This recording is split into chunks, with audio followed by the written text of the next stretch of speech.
السلام عليكم ورحمة الله وبركاته. إن الحمد لله نحمده ونستعينه ونستغفره ونعوذ بالله من شرور أنفسنا ومن سيئات أعمالنا. من يهده الله فلا مضل له ومن يضلل فلا هادي له وأشهد أن لا إله إلا الله وحده لا شريك له وأشهد أن محمدا عبده ورسوله صلى الله تعالى عليه وعلى آله وصحبه وسلم تسليما كثيرا. أما بعد فقد قال الإمام البخاري رحمه الله تعالى باب صنع الطعام والتكلف للضيف.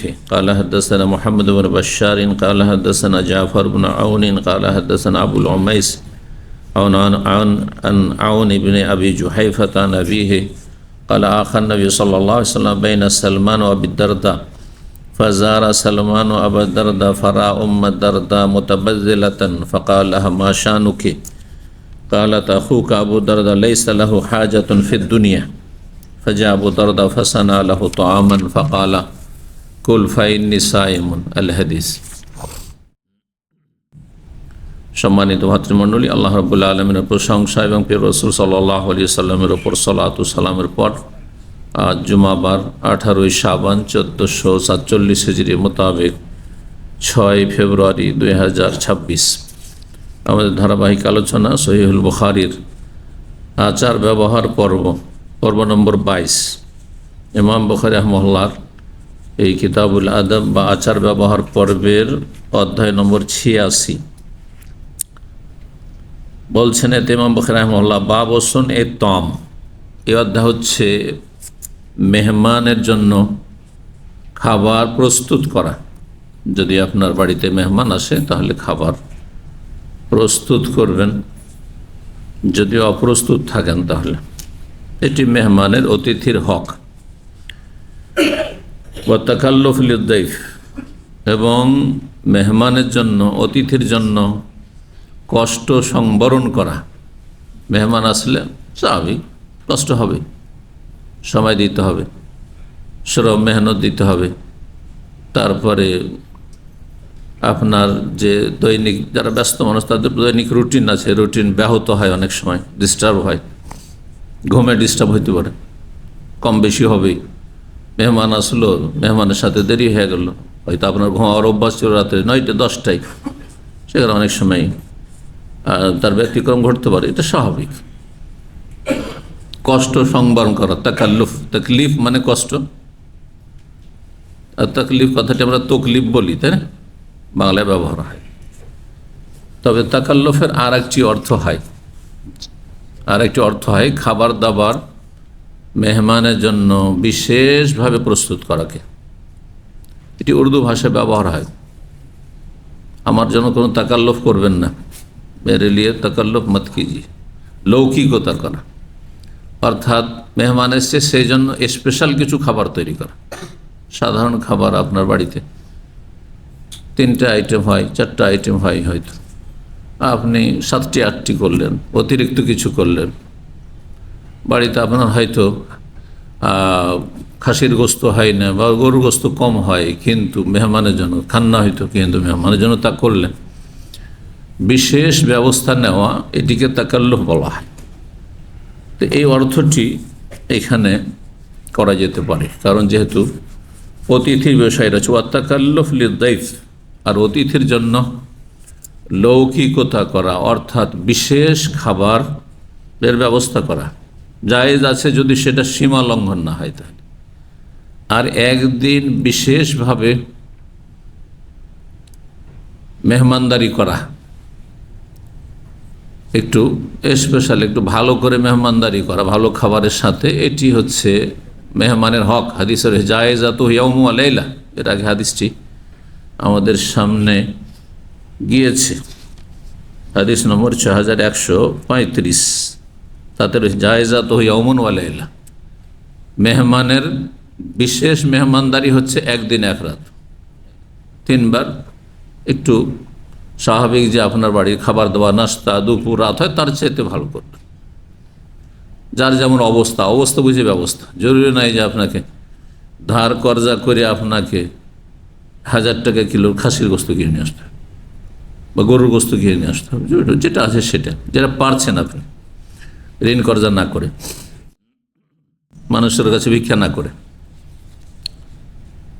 আর তারপরে আর 3 দিন হচ্ছে সাধারণ হক মেহমানদারির, তাহলে মোট কয়দিন হলো?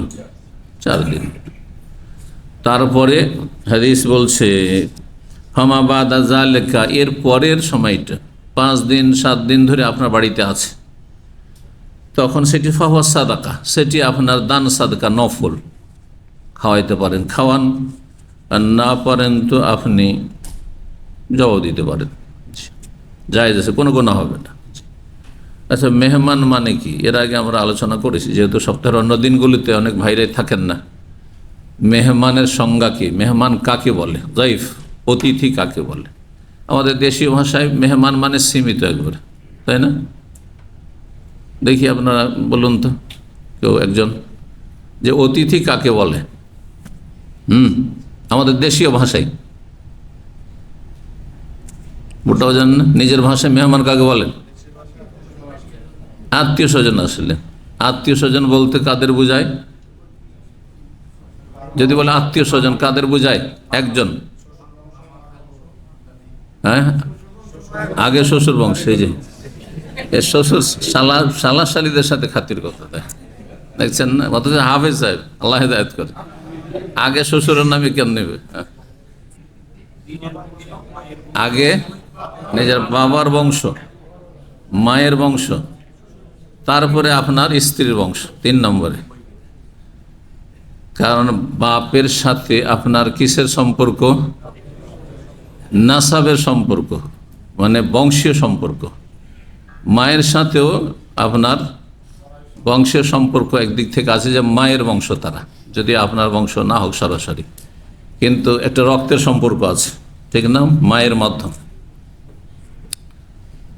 এদেরকে রাহিম বলা হয়, সিলুল আরহাম, আত্মীয়দের সাথে সুসম্পর্ক বহাল রাখার মধ্যে এরা সামিল, যেটা বাবার বংশ আর মায়ের বংশ। হ্যাঁ, দাদা দাদি, হ্যাঁ, তার সাথে চাচা ফুফু, তাই না?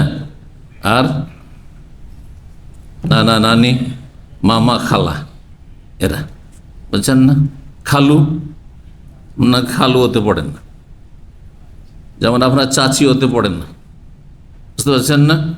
আপনি চাচা চাচি সমান মনে করবেন, এটা তো ইসলাম বলে না।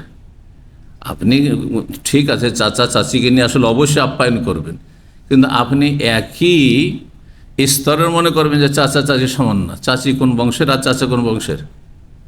বুঝতে পারছেন না? পারছেন না? চাচা আপনার বংশের, আপনার বাবার ভাই। চাচি তো আপনি মাহারামই না, তো আমাদের দেশের অধিকাংশ মানুষই বুঝে না। মামি কার বংশের? আপনার মায়ের বংশের? হ্যাঁ, না, মামির আপনি মাহারাম? মামিকে নিয়ে হজ উমরায় আসতে পারে, সফর করতে পারবেন না? মোটেই জায়েজ নয়। মামির জন্য পর্দা করা ফরজ। কয়জন মানুষ আমাদের সমাজে জানে? মামির জন্য ভাগ্নের সামনে, অর্থাৎ স্বামীর ভাগ্নে, আসলে পর্দা করা ফরজ। চাচির জন্য পর্দা করা ফরজ। এই ইসলামিক পর্দা কয়জনের বাড়িতে আছে? এর নাম হচ্ছে ইসলামিক পর্দা। আর দেশীয় পর্দা মানে গ্রামের লোকের জন্য পর্দা নেই। ও তো আমার গ্রামের ছেলে, গ্রামের লোক, ও তো আমাদের আত্মীয়, চাচাতো ভাই, মামাতো ভাই, খালাতো ভাই, ফুফাতো ভাই, দোলা ভাই, দেবর, ভাসুর, পর্দা নেই না। এগুলো সব দেশীয় পর্দা। আল্লাহ যেন ইসলাম বুঝার, আমল করার তৌফিক দান করে। কি বলতে গিয়ে বললাম, আত্মীয় হচ্ছে এরা, বিশেষ করে শ্বশুর বংশ আত্মীয়। কিন্তু এই আত্মীয়তা কিসের মাধ্যমে হয়েছে? বিল মোসাহারা, আরবিতে বিল মোসাহারা। সেহর শ্বশুরকে বলা হয়, মানে বৈবাহিক সম্পর্কের মাধ্যমে। আল্লাহ বলছেন ফাজা আল্লাহু নাসাবা ওয়া সেহরা। আল্লাহ রাব্বুল সেই সত্তা, খালাকা মিনাল মায়ে বাশারান, পানি থেকে আল্লাহ মানুষকে সৃষ্টি করেছেন, হ্যাঁ, শুক্রবিন্দু থেকে। ফাজা আল্লাহু নাসাবা ওয়া সেহরা, তাদেরকে বিভক্ত করেছেন বংশীয় সম্পর্কে, বংশের সম্পর্ক, আর সেহরানের বৈবাহিক সম্পর্কে আপনার বাবা বিয়ে করেছিল, সেই জন্য ওই আপনার মামা বংশের সাথে আপনার আত্মীয়তা হয়েছে, তাই না? না হলে ওরা আপনার বংশের না। আর আপনি বিয়ে করেছেন, সেই জন্য হ্যাঁ আপনার শ্বশুর বংশের আপনার আত্মীয় হয়েছে। তো মুসাহারা বৈবাহিক সম্পর্কের মাধ্যমে যে আত্মীয়তা হয় সেটি 3 নম্বরে। 1 নম্বরে বাবার বংশ, যেটা আপনার বংশ। কারণ আপনি যখন ফ্যামিলি নেম লিখবেন তো আপনার নানার বংশের সাথে সম্পৃক্ত হবেন না দাদার বংশের সাথে? এটা হচ্ছে আসলে হচ্ছে আপনার বাবার বংশ। হ্যাঁ, আপনি মজুমদার, দেশি ভাষায় বলি, আপনি জাহারানি, গামেদি, হ্যাঁ, আপনার মায়ের দিকে কেন্দ্র করে বলছেন না বাপের দিকে? বুঝতে পারছেন না? জি।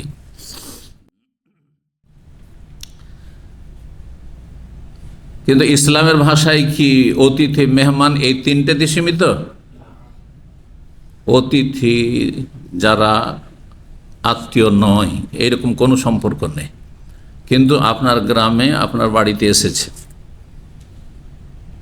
আর সেখানে শহর নয়, গ্রাম অঞ্চল, পল্লীগ্রাম, সেখানে কোনো হোটেল, খাওয়া দাওয়ার কোনো রেস্টুরেন্ট নেই, আবাসিক কোনো হোটেল থাকার নেই, বুঝতে পারছেন না?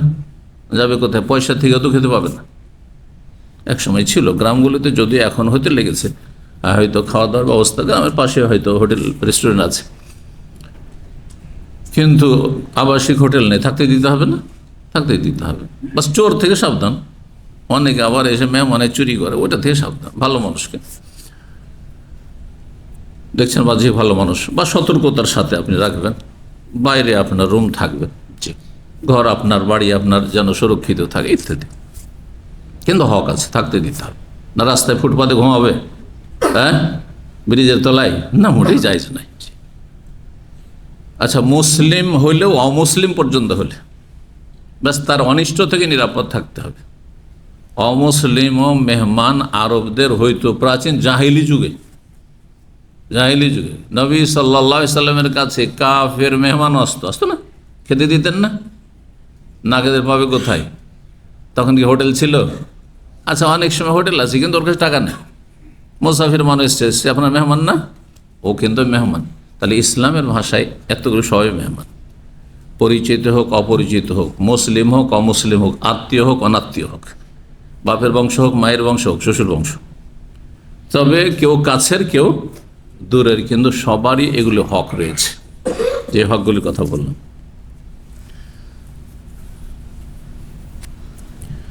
ইব্রাহিম আলাইহিস সালামের কাছে যখন অপরিচিত মেহমানরা এসেছিলেন, তারা আসলে কে ছিল? ফেরেশতা। উনি কি জানতেন যে ফেরেশতা? ফেরেশতার জন্য গরু জবাই করবে নাকি? হ্যাঁ, ভোনা গরু নিয়ে চলে আসবে? ফেরেশতা জানেন যে ফেরেশতা খাবে না, তো ওদের যেন ওর খাবার দাবার ব্যবস্থা। তার মানে জানছেন যে এরা মেহমান আমার, মানুষের রূপ ধারণ করেছে, মানে এরা আমার মেহমান। আচ্ছা, পরিচিত তারা ছিল? অপরিচিত। ফালাম্মা রাআইদিয়াহুম লা তাসিলু ইলাইহিম, যখন দেখলেন ইব্রাহিম আলাইহিস সালাম যে খেতে বলছি কিন্তু খাবার দিকে হাত বাড়াচ্ছেন না, নাকিরাহুম, তখন ভয় পেলেন। এরা কি তাহলে চোর ডাকাত নাকি শত্রু, নাকি ক্ষয়ক্ষতি করার জন্য এসছে নাকি? কারণ স্বাভাবিক মেহমান হলে খাবে, বুঝতে পেরেছেন? তখন তারা বললেন, না না না, ইন্না উরসিলা কওমে লূত, আমরা হচ্ছে ফেরেশতা, মালায়েকা, আমরা হচ্ছে মালায়েকা। 10 জন বা 11 জন, বিভিন্ন রিওয়ায়াত রয়েছে, কমপক্ষে 10 জন। তার মধ্যে একজন জিবরাইল আলাইহিস সালাম ছিলেন। লূত আলাইহিস সালামের জাতি কাফের সমকামী জাতিকে ধ্বংস করার জন্য এসেছি। লূত আলাইহিস সালামের জামানা, ইব্রাহিম আলাইহিস সালামের জামানা, লূত আলাইহিস সালামের ভাতিজা, লূত আলাইহিস সালাম ভাতিজা ছিলেন ইব্রাহিম আলাইহিস সালামের। কিন্তু তার আগে আপনাকে সুসংবাদ দিতে এসেছি আপনার এক সন্তানের। তার সুসংবাদ ছিল ইসমাইলের? না, ইসহাক। ইসহাকের তো সুসংবাদ দিচ্ছি, দ্বিতীয় সন্তান। তার আগে ইসমাইল হয়ে গেছে। হ্যাঁ, অমি ওয়ারা ইসহাক ইয়াকুব, আর একটি অগ্রিম সংবাদ দিচ্ছি যে ইসহাকের ঘরে ইয়াকুব নবী পয়দা হবে। সুবহানাল্লাহ, সুসংবাদ দিচ্ছি, কোরআনে রয়েছে কথা। তাহলে অপরিচিত মানুষকেও আপ্যায়ন করার জন্য ব্যবস্থা করেছেন ইব্রাহিম খলিলুল্লাহ আলাইহিস সালাতু ওয়াস সালাম। আর ইব্রাহিমের সুন্নত, বহু সুন্নত, শুধু ওই সুন্নাতুল ফিতরা প্রাচীন সুন্নত নয়, অনেকগুলি সুন্নত ইসলামে বহাল রাখা হয়েছে আগের নবী রসুলগণের, বিশেষভাবে ইব্রাহিম আলাইহিস সালামের। এই জন্য ইব্রাহিম আলাইহিস সালামের দিনের সাথে দিন ইসলামের সম্পর্ক বেশি। আশা করি বুঝতে পারছেন। ইব্রাহিম আলাইহিস সালামের আদর্শ তো হচ্ছে হজ করা, তাই না? বাইতুল্লাহর তওয়াফ করা, সাফা মারওয়া সাই করা, জি, আর তারপরে জামরাতে পাথর মারা, সব ইব্রাহিম আলাইহিস সালামের সুন্নতি, ইব্রাহিমী আদর্শ শরীর। যাই হোক, অধ্যায় কি বললাম?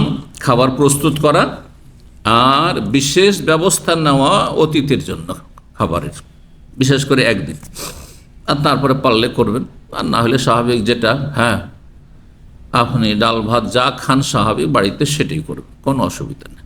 এতে মেহমানের কোনো কষ্ট পাওয়ার কোনো সুযোগ নেই। আমাদের সে অনেক জামাই বাবুরা শ্বশুর বাড়ি এসে থাকে, কোনো দোষণীয় নাই, 4 দিন থাকলে তো কোনো অসুবিধা নেই। তারপরেও যদি শ্বশুর সাহেব শাশুড়ি যদি আগ্রহের সাথে রাখে, কোনো অসুবিধা নেই। সপ্তাহ মাসও থাকেন আপনি, কোনো অসুবিধা নেই, ঘর জামাই থাকেন, জায়েজ আছে। আমাদের দেশে কিন্তু আইবে এই টিভিতে, আইবে না বাঙালি সমাজে? হ্যাঁ রে, কত কাপড় বসে ঘর জামাই হয়েছে, আস্তাগফিরুল্লাহ, জায়েজ, মাকরুহ নয়, বলগেশ্বরের। আপনার শ্বশুরের ছেলে সন্তান নেই, অথচ ছেলে সন্তান আছে ফালতু, কোনো কাজের না, ভালো একটা জামাই আছে, বলছে আমার সংসারে আমার এই জামাইয়ের প্রয়োজন, শর্ত যদি লয় যে আমার বাড়িতে থাকতে, অসুবিধা আছে নেই, আর থাকেন তো অসুবিধাটি কী আছে? বাস বাপ মার হক নষ্ট করিয়েন। আর অন্য ভাইয়েরা আছে, তারা দেখাশোনা করছে, অথবা বাপ মায়ের অনুমতি আছে, বাবা আমরা অভাবী মানুষ, তুমি থাকো দাও, বা অভাবী নয় কিন্তু তারপরে তুমি তোমার শ্বশুর শাশুড়ি সহযোগিতা করো, অসুবিধা আছে? অনুমতি, কোনো অসুবিধা নেই। কিন্তু বাপ মার যদি আপত্তি থাকে, না ছেলে আমার কাছে থাকতে হবে, তখন বাপের কথা শুনতে, মায়ের কথা শুনতে হবে, শরীয়তের মাসলা জানতে হবে। কারণ আমাদের দেশে অনেক কুপ্রথা আছে, ভুল ধারণা আছে, জায়েজকে নাজায়েজ মনে করা হয়, আর নাজায়েজকে জায়েজ মনে করা হয় অনেকগুলি।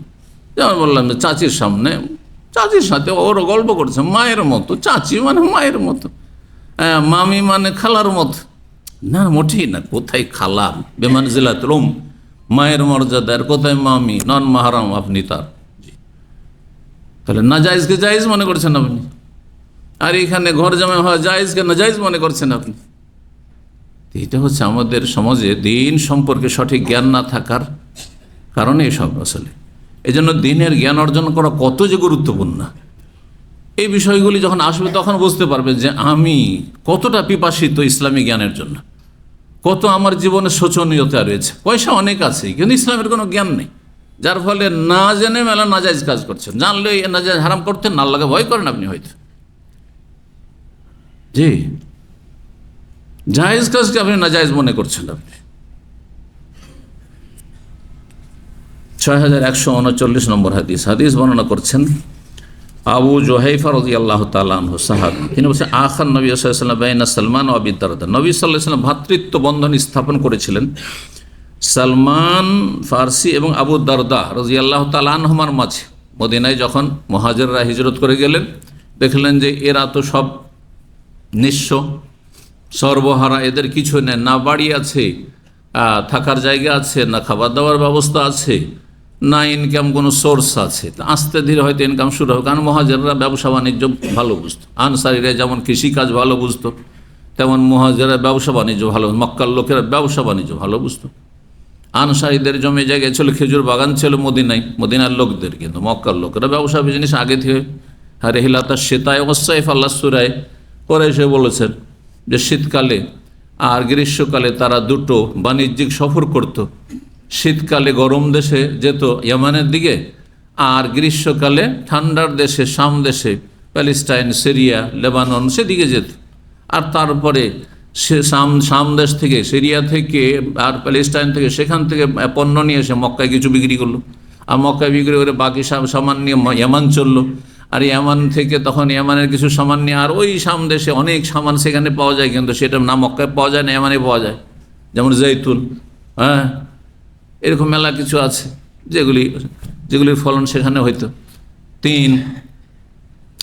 এসব নিয়ে তখন ভারতে চললাম।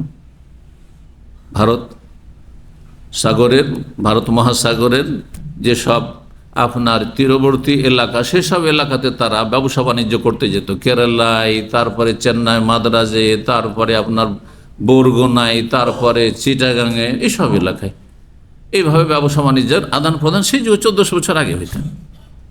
আর এইভাবে যখন ইসলাম আসলো, সাহাবায়ে কেরামগণ ব্যবসা করতে যেতেন, ইসলামের কথা পৌঁছাইত। এই নয় যে দায়ী হয়ে আলেম হয়ে শুধু তার দায়িত্ব ইসলামের কথা বলা। প্রত্যেকে আপনাদের মতো সাহাবায়ে কেরাম প্রত্যেকে নিজের ব্যবসা বাণিজ্য করছে আর ইসলামের দাওয়াত দিচ্ছে। প্রথম দাওয়াত দিচ্ছে আখলাক, চরিত্র, সততা, আমানতের মাধ্যমে, যে একটা পয়সা কোনো অমুসলিম হিন্দুদের সাথে নয় ছয় করবে না, হ্যাঁ, ওয়াদা খেলাফি করবে না। এই চরিত্র দেখে অধিকাংশ অমুসলিম হিন্দুরা মুসলমান হয়েছে। ভারত উপমহাদেশের অধিকাংশ মুসলিম হচ্ছে এইভাবে। জি, জেহাদের মাধ্যমে তারা ইসলাম গ্রহণ করেনি, ইসলাম গ্রহণ করেছে ভারতবাসী যারা মুসলিম। আমরা ভারত উপমহাদেশে, মানে তখনকার ভারত, পাকিস্তান, বাংলাদেশ, এখনকার যে ভারত, পাকিস্তান, বাংলাদেশ, সব বার্মা পর্যন্ত অধিকাংশ ভারতবাসীরা যারা আজকাল মুসলিম, তাদের পূর্বপুরুষরা ইসলাম গ্রহণ করেছে সাহাবায়ে কেরাম তাবেঈনদের উত্তম চরিত্রে প্রভাবিত হয়ে। বলুন আলহামদুলিল্লাহ। তলোয়ারের দ্বারা ইসলাম প্রচার হয়নি ভারতে, বরং উত্তম আখলাক চরিত্রের দ্বারা ইসলাম প্রচার হয়েছে। এবং আরব ব্যবসায়ীদের মাধ্যমে ইসলাম প্রচার হয়েছে অধিকাংশ ক্ষেত্রে, সামান্য অন্য সূত্র দিয়েও ইসলাম প্রচার হয়েছে। কিন্তু যেই ইসলামটি সাহাবায়ে কেরাম তাবেঈনদের মাধ্যমে ভারতে গিয়েছে, তাওহীদ সুন্নাহ ভিত্তিক গেছে, শিরক মুক্ত গেছে। আর যেই ইসলাম প্রচার হয়েছে সুফিদের মাধ্যমে, পীরদের মাধ্যমে, হ্যাঁ, সাধকদের মাধ্যমে, সেখানে বিদআত মিশানো ইসলাম গেছে। এটা সংক্ষিপ্ত ভারত উপমহাদেশে ইসলাম প্রচার প্রসারের যে সূত্রগুলির দিকে ইঙ্গিত করলাম। আর তৃতীয় আরেকটি সূত্র রয়েছে, সেটা হচ্ছে শাসক গোষ্ঠীর মাধ্যমে। এই তিনটি সোর্স দিয়ে ভারতে ইসলাম পৌঁছেছে। মনে থাকবে, এটি গুরুত্বপূর্ণ দর্শ মনে রাখবেন, ঐতিহাসিক দর্শ মনে রাখবেন। অনেক লম্বা আলোচনার সার সংক্ষেপ, যে ভারত উপমহাদেশে আমাদের পূর্বপুরুষরা যে ইসলাম গ্রহণ করেছেন, তিনটি সূত্রের কোনো একটি সূত্র থেকে হয় আরব ব্যবসায়ীদের মাধ্যমে অধিকাংশ বিশুদ্ধ ইসলাম পৌঁছেছে। হ্যাঁ, আরবদের কাছ থেকে যেহেতু গেছে, হ্যাঁ, পারস্য দেশ, ইরান থেকে আর ইরাক থেকে যায়নি, কিন্তু বুঝতে পারছেন না? জি। আর দ্বিতীয় হচ্ছে, হ্যাঁ, সুফিদের মাধ্যমে, হ্যাঁ, যাদের, হ্যাঁ, মারা যাওয়ার পরে অতি ভক্তির কারণে মাজার পূজা শুরু হয়েছে। এই মাজারগুলো এইভাবে হয়েছে। অতি ভক্তি ধর্মের নামে যখন শুরু হয়, তখন শিরক বিদআত শুরু হয়ে যায়। অতি ভক্তি শিরক বিদআতের লক্ষণ।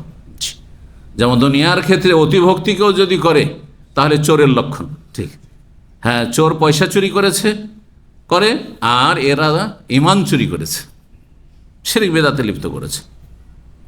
অমুসলিম থেকে মুসলিম তো বানিয়েছে বা মুসলিম তো হয়েছে, কিন্তু তাদের সংস্কার সংশোধন হয়নি যে এগুলো শিরক। দুর্গা পূজা করলেও শিরক হয়, দরগা পূজা করলেও শিরক হয়, দাঁড় করে পূজা করলেও শিরক হয়, মূর্তি পূজা করলেও শিরক হয়, আর শুয়ে দিয়ে দাফন করে মাজার পূজা করলেও শিরক হয়। এই শিক্ষা দেওয়া হয়নি, যার ফলে অতি ভক্তি করতে গিয়ে শিরক বিদআতে লিপ্ত হয়ে গেছে। এক গর্ত থেকে উঠে এসেছিল, আর এক গর্তে গিয়ে আছাড় খেয়ে পড়েছে। নাসাল্লাহ সালামত ওয়াল আফিয়া। বুঝতে পারছেন? আর তৃতীয় সোর্স হচ্ছে ইসলাম পৌঁছার, সেটাও শাসক গোষ্ঠী।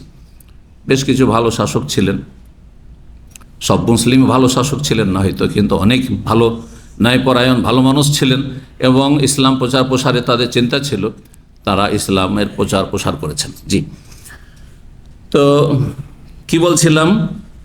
মুহাজিরিন আনসার। মুহাজিররা, এই মুহাজিরদের কথা বলতে গেলাম যে এরা ব্যবসা বাণিজ্যে পারদর্শী ছিলেন মক্কার লোকেরা।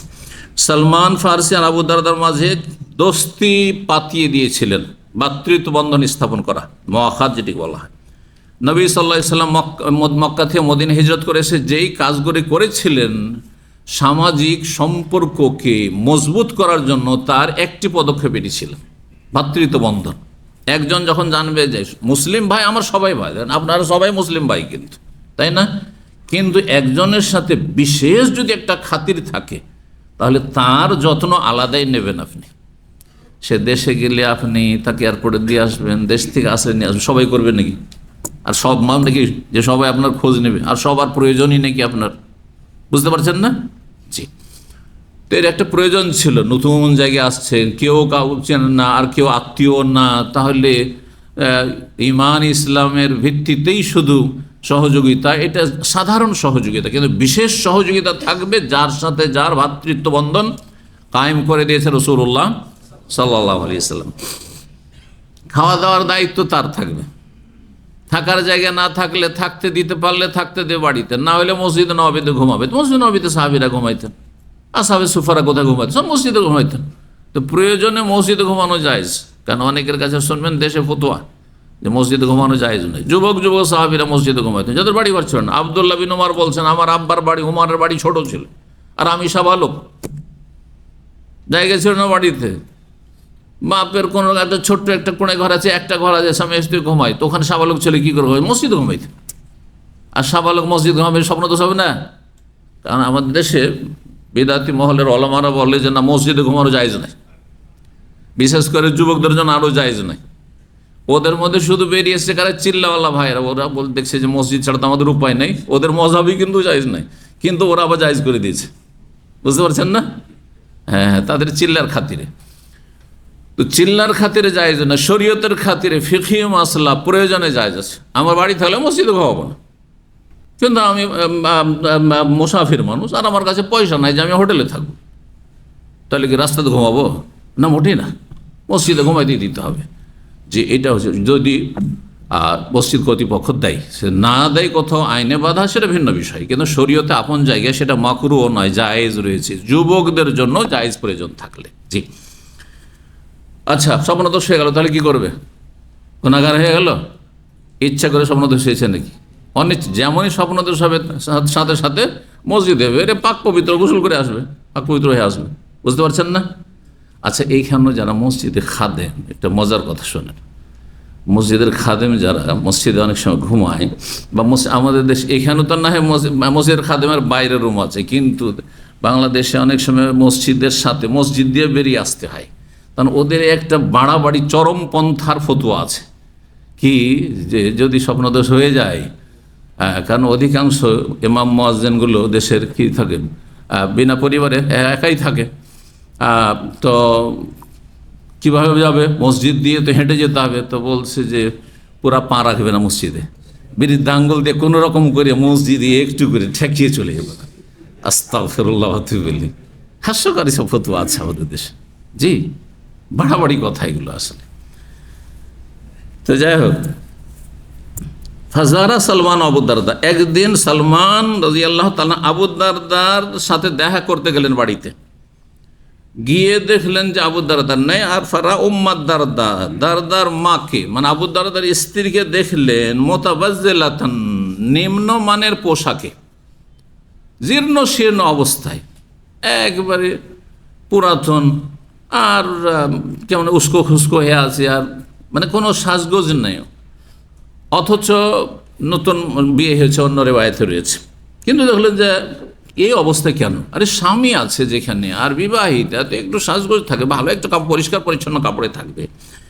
ফাকাল আল্লাহ, তখন তাকে জিজ্ঞেস করলেন, মা শানুকে, কি অবস্থা, কি ব্যাপার তোমার? ভাইয়ের স্ত্রীকে বলছেন এ কথা। তাহলে বোঝা গেল যে শালীনতার সাথে কোনো পুরুষ, বেগানা পুরুষ হইল অন্য মহিলার সাথে কথা বলতে পারবে, যদি সেখানে ফিতনার আশঙ্কা না থাকে। কিন্তু কি ব্যাপার বলতে গিয়ে অনেক ব্যাপার যদি হয়ে যায়, এই খাতরা থাকে, যদি রিস্ক থাকে, তাহলে জায়েজ নয়। বুঝছেন না? এই জন্য কেউ যদি কারো সাথে আপনার এই সরাসরি সামনাসামনি কথা ছাড়াও, ধরেন হোয়াটসঅ্যাপে, সোশ্যাল মিডিয়াতে কোনো একটি মেসেজ দিল, তার উত্তর দিলেন, আর তাদের ফিতনার আশঙ্কা না থাকে, তো মহিলা পুরুষের সাথে প্রয়োজনে কথোপকথন বা আপনার যেটাকে আপনার এই ভাষায় বলছেন চ্যাটিংটা মানে অনেক লম্বা, যদি বুঝেন তো ভুল কথা না, অনেক লম্বা কথা যাবে না, প্রয়োজনের কথা, কোনো কথা জিজ্ঞেস করলো, আপনি উত্তর দিলেন, সালাম দিল, সালামে জবাব দিলেন, কি বলতে চাই উত্তর দিলেন, কোন আলেমকে প্রশ্ন করলো, প্রশ্নের উত্তর দিলেন, না জায়েজ হবে? জায়েজ। কিন্তু সেখানে যদি অতিরিক্ত কথা হয়ে যায়, প্রয়োজনের বাইরে হয়ে যায়, যেটা ফিতনার দিকে ধীরে ধীরে নিয়ে যায়, একদিনে নিয়ে যাবে না, এক সপ্তাহ নিয়ে যাবে না, কিন্তু 2-4-6 মাসে ফিতনার দিকে নিয়ে যেতে পারে, তাহলে তখন সে রাস্তা বন্ধ করা ওয়াজিব, সে রাস্তা খোলা রাখা হারাম, গুনার কাজ। বুঝতে পারছেন? যেখানে আপনি দেখছেন আমি যুবক মানুষ, এই জন্য বলছি যে আমাদের অনেক যুবক দিনী ভাইরা রয়েছে, যুবক দিনী ভাইরা। আরে এক ছেলে জানতাম, ওর বিয়েও পর্যন্ত হয়নি। আরে বিয়ে হয় তাও তো একটা গুনাহ থেকে বাঁচার একটা ব্যবস্থা হয়ে গেছে। আর মহিলা হোয়াটসঅ্যাপ গ্রুপ প্রশ্ন উত্তর খুলে বসে আছে। মহিলা হোয়াটসঅ্যাপ গ্রুপ প্রশ্ন উত্তরের গ্রুপ, আর সে কোনো শেখও না, মোটেই জায়েজ না এগুলো। আপনি পুরুষকে শিখে দিতে পারেন না? পুরুষদের আপনি হোয়াটসঅ্যাপ গ্রুপ খোলেন। আর মহিলাদের গ্রুপ লাগে তো ওইরকম মুরব্বীরা যারা পরেশগার, যাদের আপনার ফিতনার আশঙ্কা কম আছে, হ্যাঁ, তারা করুক যদি জরুরি হয় সেই জন্য। আর যদি মহিলা আলেমা দেওয়া হয় তো কাজ চলুক। আপনি কেন ওগুলোতে যাবেন? বড়ই ফিতনার বিষয়, বিশেষ করে অবিবাহিত ব্যক্তি, যুবক ব্যক্তি আর এইসব ফিতনার ধারে কাছে যাবেন না। ধর্মের নামে এইসব ফিতনা ছড়াবেন না, আল্লাহ হেফাজত করুন। মাসানোকে কি অবস্থা, এমনটা কেন? কালাত, তখন উম্মু দারদা বলল, আহুক আবু দারদা, তোমার ভাই আবু দারদা যে আছে, লাইসা লাহু হাজাতুন ফিদ দুনিয়া, তার দুনিয়ার কোনো প্রয়োজন নেই, তার স্ত্রীর খোঁজ খবর নেই, ও আমার খোঁজ খবর নেই না, তো কার জন্য আমি সাজগোজ করব? এই জন্য আমি এই নিম্নমানের জীর্ণশীর্ণ কাপড় পরিধান করে আছি। ফাজা আবু দারদা, একটু পরে আবু দারদা আসলো। আবু দারদা আসার পরে ফাসান আল্লাহ তো আমান, ভাই এসেছে সালমান, হ্যাঁ, নবী সাল্লাল্লাহু আলাইহি ওয়াসাল্লাম ভ্রাতৃত্ব বন্ধন কায়েম করে দিয়েছেন, তার জন্য খাবার তৈরি করলো। ফাকালা, তাহলে খাবার তো, মেহমান আসলে বাড়িতে খাবার তৈরি করবেন, এই হাদিস দ্বারা বোঝা গেল। বুঝতে পারছেন না? জি। আর তারপরে বলছেন কুল, খাওয়া দাওয়া করেন, দিনের বেলা ছিল, খাওয়া দাওয়া করেন। ফাইন নিসাইম, আমি রোজে আছি, আপনি খান, আমি রোজে আছি, আপনি খাওয়া দাওয়া করেন। বন্ধুকে বলছে, কালাম্মা আনাবি আকিল হাত্তা, আমি খাবো না যতক্ষণ তুমি না খাবে, তুমি না খেলে আমিও খাবো না। বুঝছেন না? নফল সুন্নত রোজার ক্ষেত্রে মেহমান বাড়ির মালিককে বলতে পারে যে না, আমার সাথে খেতে হবে, নাহলে খাবো না, জায়েজ। নফল রোজা ভাঙতে পারেন, সুন্নত রোজা, শাবানে রোজা রেখেছেন ভাঙতে পারেন, সোমবারে রোজা রেখেছেন আর মেহমান চলে এসে ভাঙতে পারেন, বৃহস্পতি রোজা ভাঙতে পারেন। ভাঙতে পারবে না কোন রোজা? একজন বলেন দেখি, একজন বললেন, একজন বলতে বলে চুপ হয়ে যাচ্ছেন যে ধরা খেয়ে যাবো হয়তো। হ্যাঁ, আর গোলমালে সবই চলবে না, না এরকম গোলমালে চলবে না। যে বলবেন হাত তোলেন। হ্যাঁ, রমজান মাসের রোজা, ব্যাস। হ্যাঁ, আর কিছু? আমি এমনি জিজ্ঞাসা করি না, যাতে করে উত্তরটা সহি হয়, যে অর্ধেকটা 3 ভাগের 1 ভাগ হয়েছে। হ্যাঁ, 2 নম্বর কাজা রোজা। ধরেন এখন আপনি কাজা রোজা, আপনার স্ত্রী কাজা রোজা করছে, আপনি ভেঙে দাও, না জায়েজ নাই। 2 আর আছে মান্নতের রোজা, মান্নত করেছেন, আল্লাহ যদি আমাকে সৌদি আরব নিয়ে যায় আমি 3টা রোজা রাখবো। হ্যাঁ, আল্লাহ যদি আমার এই কাজটা হয়ে যায়, ছেলেটা যদি আমার পাস করে না, এই চান্সটা পেয়ে যায়, তাহলে আমি 10টি রোজা রাখবো। তাহলে ফরজ করে ফেলেছেন আপনি, যেটা ফরজ সেটা ফরজ করে ফেলেছেন। এই 3 রোজা ভাঙা যাবে না, কারণ মান্নত রোজাও ফরজ, কাজা রোজাও ফরজ রোজা, আর রমজানের রোজাও ফরজ রোজা। এছাড়া যে কোনো রোজা ভাঙতে পারেন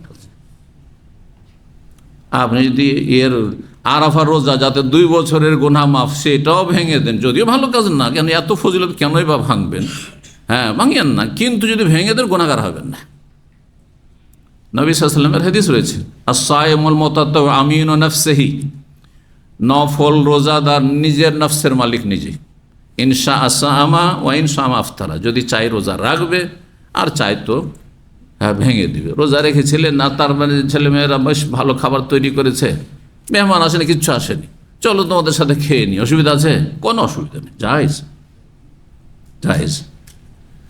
কিন্তু একেবারে শেষ দিকে ভাঙবেন না, যে আসরের সময় ভাঙছেন, কষ্ট হলে ভাঙতে পারেন অবশ্য, কষ্ট ছাড়া এমনি শখ করে যদি ভাঙে তো দুপুর আগে ভেঙে দেন। আপনি নাস্তা দিয়ে ভেঙে দিলেন, দুপুর পর্যন্ত ভেঙে দিলেন, আসর পর্যন্ত সারাদিন না খেয়ে থেকে, আর তারপরে মাত্র 1-2 ঘন্টা আছে, আর সেই সময় ছেলেমেয়েরা ভালো একটা পার্টি শুরু করেছে, বড় হয়েছে ছেলেমেয়েরা, অনেক সময় এরকম হয়, ছেলেমেয়েরা বড় হয়েছে তা আপনারা কন্ট্রোলে নেই, ওদের মতো একটা ভালো পার্টি শুরু করে দিয়েছে, আর লোভ সামলাইতে পারলেন, খেতে বসে গেলেন, এটা ভালো কাজ না, কারণ নেক আমলটি কমপ্লিট হতে যাচ্ছিল, তখন আর করবেন না এরকম। যদিও কোনো নাজায়েজ কাজ করলেন না, কিন্তু এটা অপছন্দনীয় কাজ করলেন। জি, এটা আপনার জন্য উচিত নয়। তাহলে আপনার নেকির প্রয়োজন আপনি বেশি মনে করছেন না হয়তো, অথচ নেকিটা 1-2 ঘন্টা পরেই আপনি পেয়ে যেতেন, সাব্যস্ত হয়ে যেত। জি, একথায় মেহমানের জন্য বা যে কোনো কারণে বা এমনি বিনা কারণেও যদি নফল রোজা ছেড়ে দেন, ধরেছিলেন ছেড়ে দিলেন, কোনো অসুবিধা নেই। নবী সাল্লাল্লাহু আলাইহি ওয়াসাল্লাম এরকমটা অনেক সময় করতেন। বিবিদের বাড়ি গেছেন, ভালো খাবার আছে, আগে থেকে রোজা নিয়েছিল, বলেন ঠিক আছে ছেড়ে দিই আজকে। আর একদিন সবার বাড়ি ঘুরে কারো বাড়ি খাবার নেই, সকাল থেকে নিয়ত করেননি, মানে শুভ সাদেক থেকে নিয়ত করেননি নফল সুন্নত রোজা।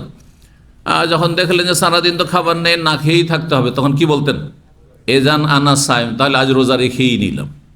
তখন না খেয়েই থাকতে হবে, তো এবাদতে না খেয়ে থাকি, এমনি এমনি না খেয়ে থাকি। যারা ডায়েট করছেন তাদেরকে পরামর্শ দেবো যে ডায়েটই যখন করবেন না খেয়ে, হ্যাঁ, তাহলে এমনি এমনি ডায়েট না করে দুনিয়াদারদের মতো আপনি দিনদার ধার্মিক ডায়েট করেন, সেটা হচ্ছে রোজা রাখেন। কথা বুঝতে পারছেন না? রোজা রাখেন, ওজন কমে যাবে। জি, আর বেশি খেয়ে এবার রোজা রাখবেন না, আর বেশি খেয়ে ইফতার করবেন না, তাহলে ওজন কমবে। আজকাল অধিকাংশ মানুষ রোজা রেখে ওজন কমে না, আরও বেড়ে যাচ্ছে। রমজান আসছে সেজন্য বলছি, অনেকে চিন্তা করেন যে এই রমজানে একটু ওজন কমাবো, কিন্তু কমছে কোথায়, আরও বেড়ে গেল। আরে কারণটা কি জানেন? ইফতার করতে গিয়ে এমনিতে আপনার নিস্তেজ হয়ে আছে, হ্যাঁ, পাকস্থলী, হ্যাঁ, আর তাকে দিলে না পরে আপনি, যেমন আপনার কাঁধে উঠাইতে পারবেন 40 কেজি, 80 কেজি লোড দিয়ে পারবেন আপনি, ওই রকম এমন ইফতার করলেন যার চলতেই পারছেন না, মাগরিবে যাওয়াই মুশকিল। এরকম করলে হয়? আর ইফতারের সাথে সাথে বড় আপনি সাহান নিয়ে বসে গেছেন আর একবার রোজ বখারি খেয়ে ফেললেন, তো কাজ হবে? বুঝতে পারছেন? আস্তে আস্তে দেন একটু করে। জি, এবং যেগুলো তাড়াতাড়ি হজম হবে সেগুলি দেন। হ্যাঁ, লঘু পাক দেন, গরু পাক দিয়েন না। জি, এইভাবে আস্তে ধীরে অল্প অল্প করে। এইরকমই সাহারিতে আপনি একবারে ভাত না হলে সাহারি হবেন না, আর সেটা একবারে পূর্ণ, হ্যাঁ, কোনো ভাগটাগ নেই। হাদিসে 3 ভাগ আছে না, আপনি কোনো ভাগটাগ না, একবারে পেট পুরে খাবেন, তাহলে কাজ হবে? হ্যাঁ, পেট পুরে খেয়ে দিয়ে ফজর পর আরব দেশে ঘুমিয়ে যাওয়া। রমজান মাসে তো সকালে ডিউটি সাধারণত থাকে না, তো কী করবো, অধিকাংশ মানুষই তো ঘুমিয়ে যান। তুই এত ভাত নিয়ে যদি ঘুমিয়ে যান বিনা হজম করায়, তো ওজন কমবে, শরীর সুস্থ হবে, আরও অসুস্থ হয়ে যাবে। আপনি খেজুর খেয়ে রোজা রাখেন। নবী সাল্লাল্লাহু আলাইহি ওয়াসাল্লাম বলেছেন, নেমা শহরুল মুমিনি আত-তামরু, সবচাইতে উত্তম মুমিনের সাহরি হচ্ছে খেজুর। ইফতারি করাও খেজুর দিয়ে সুন্নত, আর সাহরিও যদি আপনি খেজুর খেয়ে করেন এটা বেশি ভালো। জি, আর অন্য খাবারও যদি খান কোনো অসুবিধা নেই, ভাত খান, রুটি খান, যাই খান, কিন্তু আপনি কম পরিমাণ খান, দেখবেন যে ওজন কন্ট্রোল হবে। যে কথাটা বলছিলাম, ইবাদত করে যদি শরীরকে সুস্থ রাখেন এটা বেশি ভালো, আল্লাহ সন্তুষ্টি হইল, আর সান্নিধ্য লাভও হইলো, আর জান্নাত যাওয়ার উপায় হইলো, জাহান্নাম থেকে বাঁচার উপায় হইলো, আর শরীরটাও সুস্থ থাকলো, দিন দুনিয়া দুটাই হইলো। রব্বানা আতিনা ফিদ দুনিয়া হাসানা ওয়া ফিল আখিরাতি হাসানা, শুধু দোয়া করলে হবে, কাজে কর্মও করতে হবে। জি, তো আবু দারদা রোজাদার ছিলেন, বলেন যে আমি রোজা আছি, আপনি খান। যে মা নাবি আকেলিন, সালমান কি বললেন, আমি খাবো না হাত্তা তাকল, আপনি না খেলি, ফাঁকালা, তখন খেয়ে ফেলে। আচ্ছা ঠিক আছে, রোজা তো ভাঙলেন বন্ধুর কথায়। ফালাম্মা কানাল্লাইলো, যখন রাত হয়েছে, এসা পড়ে জাহাবা আবু দারদা ইয়াকুম, আবু দারদা তখন তাহাজ্জুদ পড়া শুরু করছে। বন্ধুকে নামাজ পড়ার পরে বলছে ঘুমিয়ে যান, আমি, আর তারপরে নামাজে দাঁড়িয়ে গেছি, সাথে সাথে তাহাজ্জুদ, এসা পড়ি তাহাজ্জুদে দাঁড়িয়ে গেছে। ফাকাল নাম, ঘুমান, ফানামা, ঘুমাইল। সোম্মা জাহাবা ইয়াকুম, আধা ঘন্টা 1 ঘন্টা হয়নি, আবার উঠে তাহাজ্জুদ পড়া শুরু করছে। ফাকাল নাম, না এখন ঘুমান, এখনও তাহাজ্জুদ পড়ার সময় হয়নি, এত তাড়াতাড়ি তাহাজ্জুদ না। ফালাম্মা কান আখিরাল লাইল, যখন শেষ রাত, মানে শেষ তৃতীয় অংশ রাত মোটামুটি 2টোর পরে, ধরেন আনুমানিক 2টোর পরে, রাত ছোট বড় হয় ওই হিসাবে 3 ভাগ করবেন, শেষ তৃতীয় অংশ।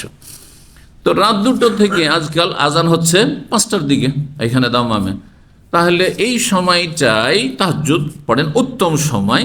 তাহলে হবে কি, আপনার জীবনের ব্যালেন্স ঠিক থাকবে, মানদণ্ড ঠিক থাকবে, আপনার শরীরেও হক পুরা হয়ে যাবে, হ্যাঁ, যে ঘুম পুরা করেছেন, তারপরে আপনি দিনের বেলা কাজকর্ম করতে গিয়ে আমানতের সাথে কাজটাও করে আসবেন, সুস্থ থাকবেন, আর তারপরে আল্লাহর সাথে আপনার সম্পর্কও থাকলো, নির্জনতার সম্পর্ক তাহাজ্জুদের মাধ্যমে, সেটাও হয়ে গেল, সবই হইল। জি, আর আপনি সারা রাত তাহাজ্জুদ পড়বেন, আর তারপরে সকালে গিয়ে কি করবেন, আপনি আলিস্বামি করবেন, আপনি মালিকের কাজ ঠিকভাবে করবেন না, অথবা নিজে আর চলতে ভালো লাগে না, ঘুমিয়ে পড়লেন, মেলা কাজ ছিল সংসারে, কিছুই করতে পারলেন না। তো শেষ রাতে সালমান বললেন, কুমিলান, এখন তুমি তাহাজ্জুদ পড়ো। আবু দারদাকে বললেন, কালফা সাল্লাইয়া, দুইজনেই তাহাজ্জুদ পড়লেন, শেষ রাতে দুইজনেই তাহাজ্জুদ পড়লেন। ফাকালাহ সালমান, তারপর সালমান রাদিয়াল্লাহু আনহু বললেন, ইন্না রাব্বিকা আলাইকা হাক্কান, দেখো আবু দারদা, তোমার উপর তোমার রবেরও হক আছে, আল্লাহরও হক আছে, ফরজ ছাড়াও কিছু নফল সুন্নতেরও হক আছে। তাহাজ্জুদ পড়ো, ভালো কথা, কিন্তু সেটা সীমিত আকারে পড়ো। ওয়ালে নাফসিকা আলাইকা হাক্কান, তোমার উপর তোমার শরীরের হক আছে। ওয়ালে আহলিকা আলাইকা হাক্কান, তোমার পরিবারেরও তোমার উপর হক আছে, স্ত্রীরও হক আদায় করবে। ফাতিকুল্লাজি হাক্কিন হাক্কা, প্রত্যেক পাওনাদারকে তার পাওনা দিয়ে দাও, হক দিয়ে দাও, সবাইকে হক দিতে হবে, যার যেটা হক। অন্য হাদিস ওয়াইন্না লিজাওরিকা আলাইকা হাক্কান গেছে গত আলোচনাতে, তোমার অতিথির হক আছে। এই নয় যে অতিথিকে, মেহমানকে খাওয়িয়ে দেওয়াই যথেষ্ট, মেহমানের সাথে একটু বসে থাকা, একটু কথা বলা, আর তারপরে তার ছেলে মেয়ে কে কেমন আছে, কি অবস্থা ইত্যাদি একটু গল্প করা। জি, আপনি সকাল বিকেল যতই ব্যস্ত থাকেন না কেন, মেহমান আপনার বাড়িতে আছে, শুধু খাচ্ছে আর আপনি শুধু দুনিয়াদারি করে বাড়ছেন না, তার সাথে বসতে হবে, আপনাকে তার সাথে কথা বলতে হবে, তাকে সময় কিছুটা দিতে হবে।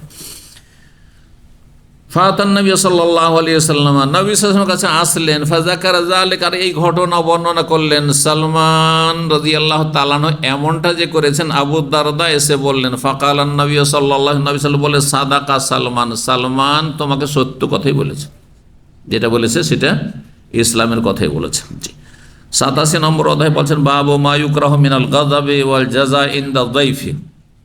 এই অধ্যায় হচ্ছে, বেশি ঠান্ডা লাগলে এসি একটা বন্ধ করেন, একটা চলুক, জি, দুটাই বন্ধ করিয়েন না,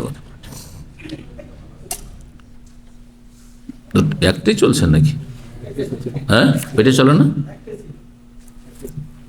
মুশকিল, চলেন, গরম লাগে তখন চালিয়ে দেবেন।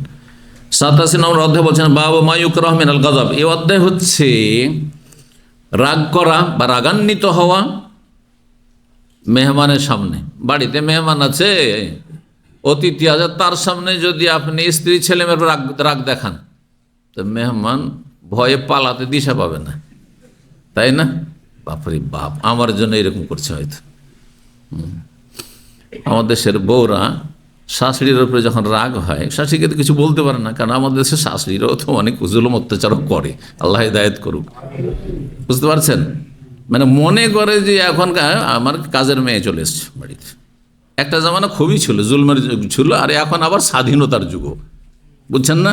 মানে এমন হয়েছে আজকালকার বউরা যে ও কিছুই করে দেবে না শ্বশুর শাশুড়িকে, এটাও বাড়াবাড়ি, এটাও সীমালঙ্ঘন, মধ্যম পন্থা অবলম্বন করতে হবে। জি, তো মেহমানের সামনে রাগান্বিত হওয়া, ওয়াল জাযা, এবং অসহনশীলতা, মানে কোনো কিছু সহ্য করছেন না আপনি, বরদাস্ত করছেন না। ছেলে মেয়ে হয়তো একটু কিছু খারাপ কিছু আপত্তিকর কিছু করলো, যেটা আপনার মনের মতো হলো না, বা আপনার স্ত্রী হয়তো পাকশাক করেছে, যেটা মেহমানের জন্য যেটা আপনি চাইছিলেন সেই রকম হয়নি, সেই জন্য আপনার জন্য অসহ্য হয়ে গেছে। অধৈর্য হবেন না। জাযা মানে অধৈর্য হওয়া বা অসহনশীল হওয়া। তো মেহমানের সামনে অসহনশীলতাও প্রকাশ করবেন না, আর আপনি রাগ দেখাবেন না, না হলে মেহমান কষ্ট পাবে, মেহমান কষ্ট পাবে। কিন্তু প্রয়োজন যদি হয় সামান্য, তাহলে অসন্তুষ্টি প্রকাশ করলে কোনো দোষের কথা নয়। যেমন আবু বকর সিদ্দিক রাদিয়াল্লাহু তাআলা আনহু করেছেন, কিন্তু সেটা যখন এগিয়ে চলে যাচ্ছিল, তখন তিনি নিজেই বুঝতে পারলেন যে এটা ভালো না, এটা শয়তানের পক্ষ থেকে, আর তারপরে স্বাভাবিক অবস্থায় ফিরে আসলেন।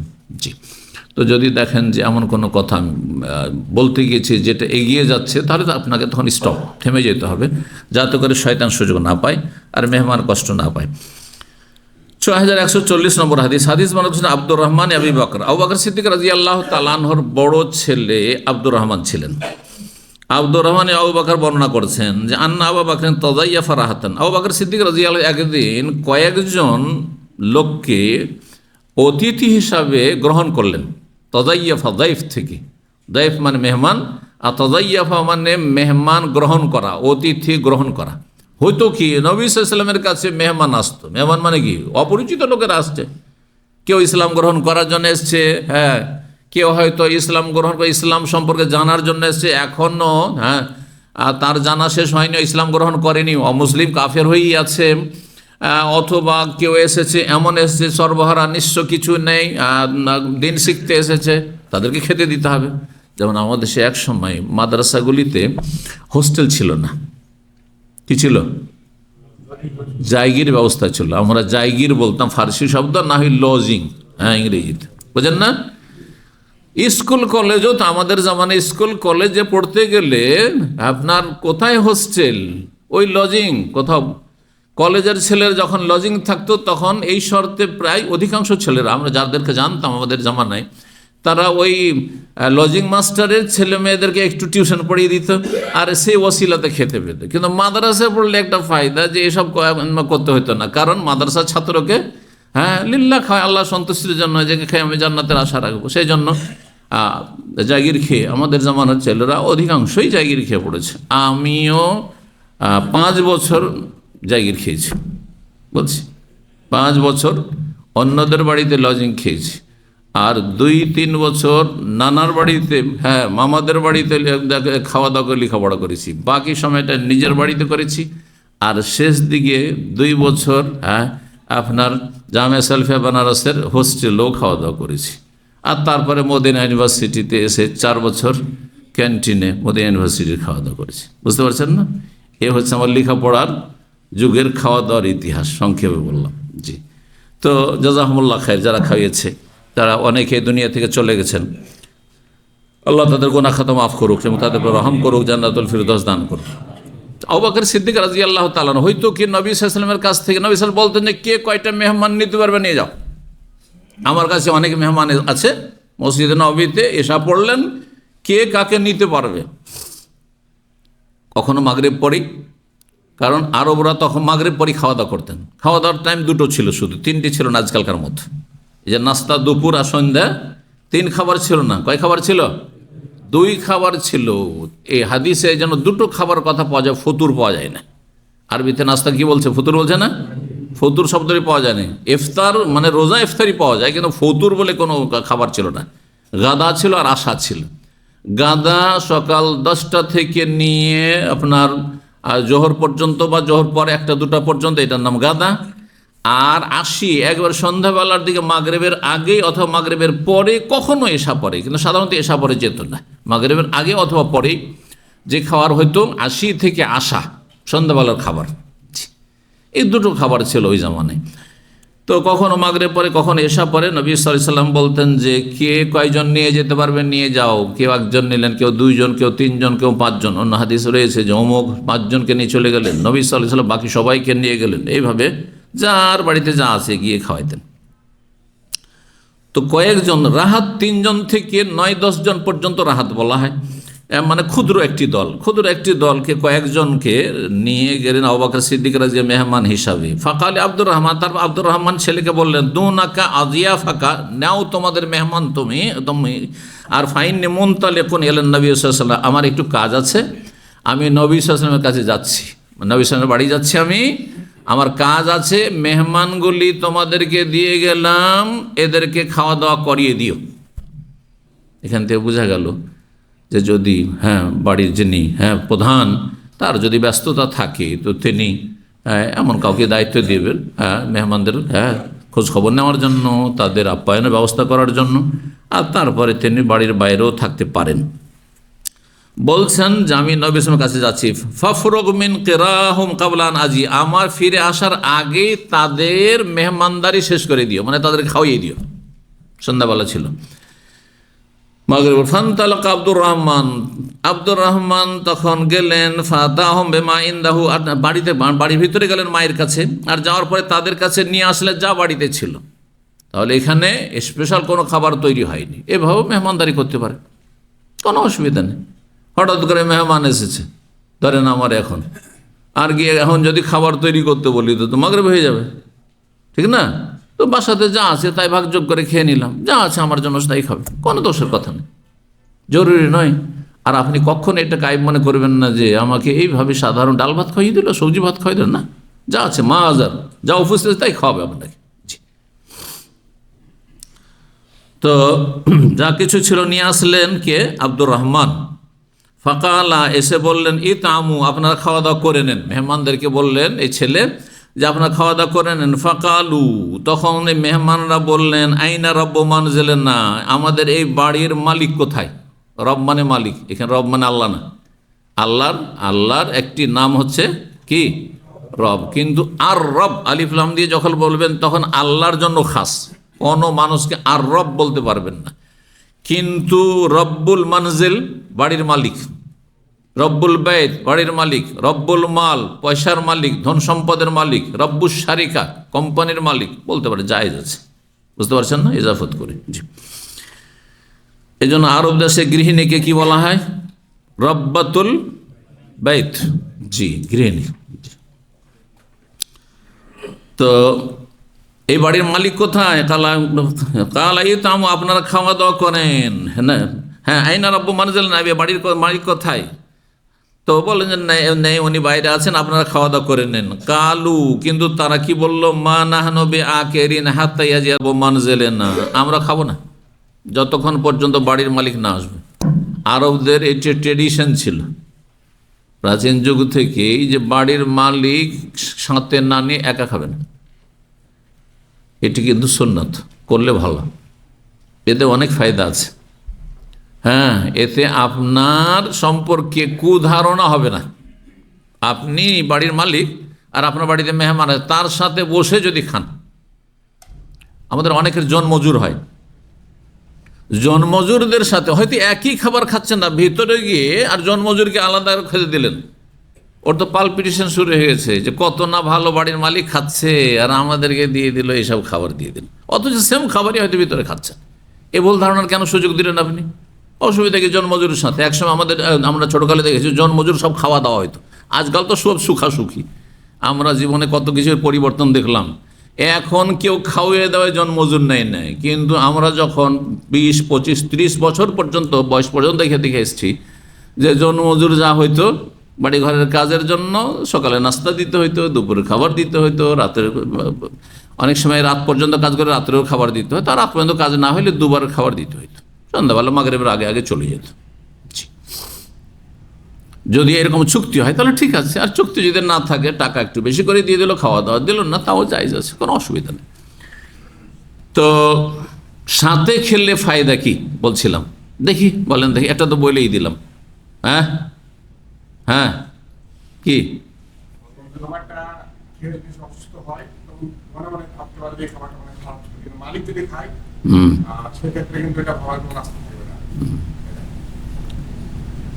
খাবার তো মানুষ জিভাতে খেলে বুঝে ভালো না মন্দ, ওইটা মালিক খেলে কি? আচ্ছা, একটা খাবার যদি নিম্ন মানের হয় আর মালিক যদি সাথেও খায় তো ওটাকে ভালো বলবে নাকি? কারণ খাবার খেতে সুস্বাদু না সুস্বাদু নয়, ভালো লাগলো না মন্দ লাগলো, তো জিভাই তো বলে দিচ্ছে। এটা নয়, যেটা বললাম, কি বললাম, ভুল ধারণা হবে না যে মালিকরা কত ভালো খাচ্ছে হ্যাঁ বাড়িতে, আর আমরা মেহমান হয়েছি তো আমাদেরকে হয়তো অন্য কোনো খাবার দিল, এই কুধারণা হবে না। কুধারণা করে ওরা গুনাহগার হলো, আপনি তাদেরকে গুনাহগার হওয়ার জন্য সুযোগ করে দিলেন। আপনি খাওয়িয়েও সুনাম পেলেন না, খাওয়িয়ে আপনার সুনাম পাওয়া উচিত ছিল, শুকরিয়া পাওয়া উচিত ছিল, সেখানে হয়তো বদনাম করে বেড়াবে যে দেখ আমার সাথে খেলেন না। আর একটি খারাপ দিক আছে, সেটা কি বলতে পারেন? হ্যাঁ, অহংকারী মনে করবে আপনাকে, অহংকারী। না, সাধারণ মানুষ বুঝতে পারছেন। আমি ধরেন সাপোজ আমার বাড়িতে যদি মেহমান আসে, আত্মীয় স্বজন, ওদের সাথে যদি আমি খেতে না বসি, ছেলেদেরকে বললাম তোমরা খেয়ে নাও ওদের সাথে, বিরূপ ধারণা হবে না? যে শেখের মধ্যে একটা অহংকার আছে, আমরা সাধারণ হয়তো চাষি মানুষ, হ্যাঁ, অথবা আমরা অশিক্ষিত মানুষ, হয়তো আমাদের সাথে বসতে চাই না। হ্যাঁ, ভাববে না এটাও তো গুনার কাজ হয়ে গেল তার। হ্যাঁ, সে কুধারণা করে গুনাহগার হইল, আর আমি খাইয়েও সুনাম পেলাম না। বুঝতে পেরেছেন না? আর একটি বিষয় আছে, এটা কি বলতে পারে? জি, হ্যাঁ, বিশেষ বিশেষ অবস্থা এটা আরো হয় যদি কখনো অতীতে এদের সাথে কোনো সময় শত্রুতা থেকে থাকে, তাহলে পালপিটেশন লেগে আছে, এর বাড়ি খাবো, একসময় এদের সাথে অনেক দুশ্মনী ছিল, কি করে না করে, কি করে না করে। বুঝতে পারছেন না? পারছেন না?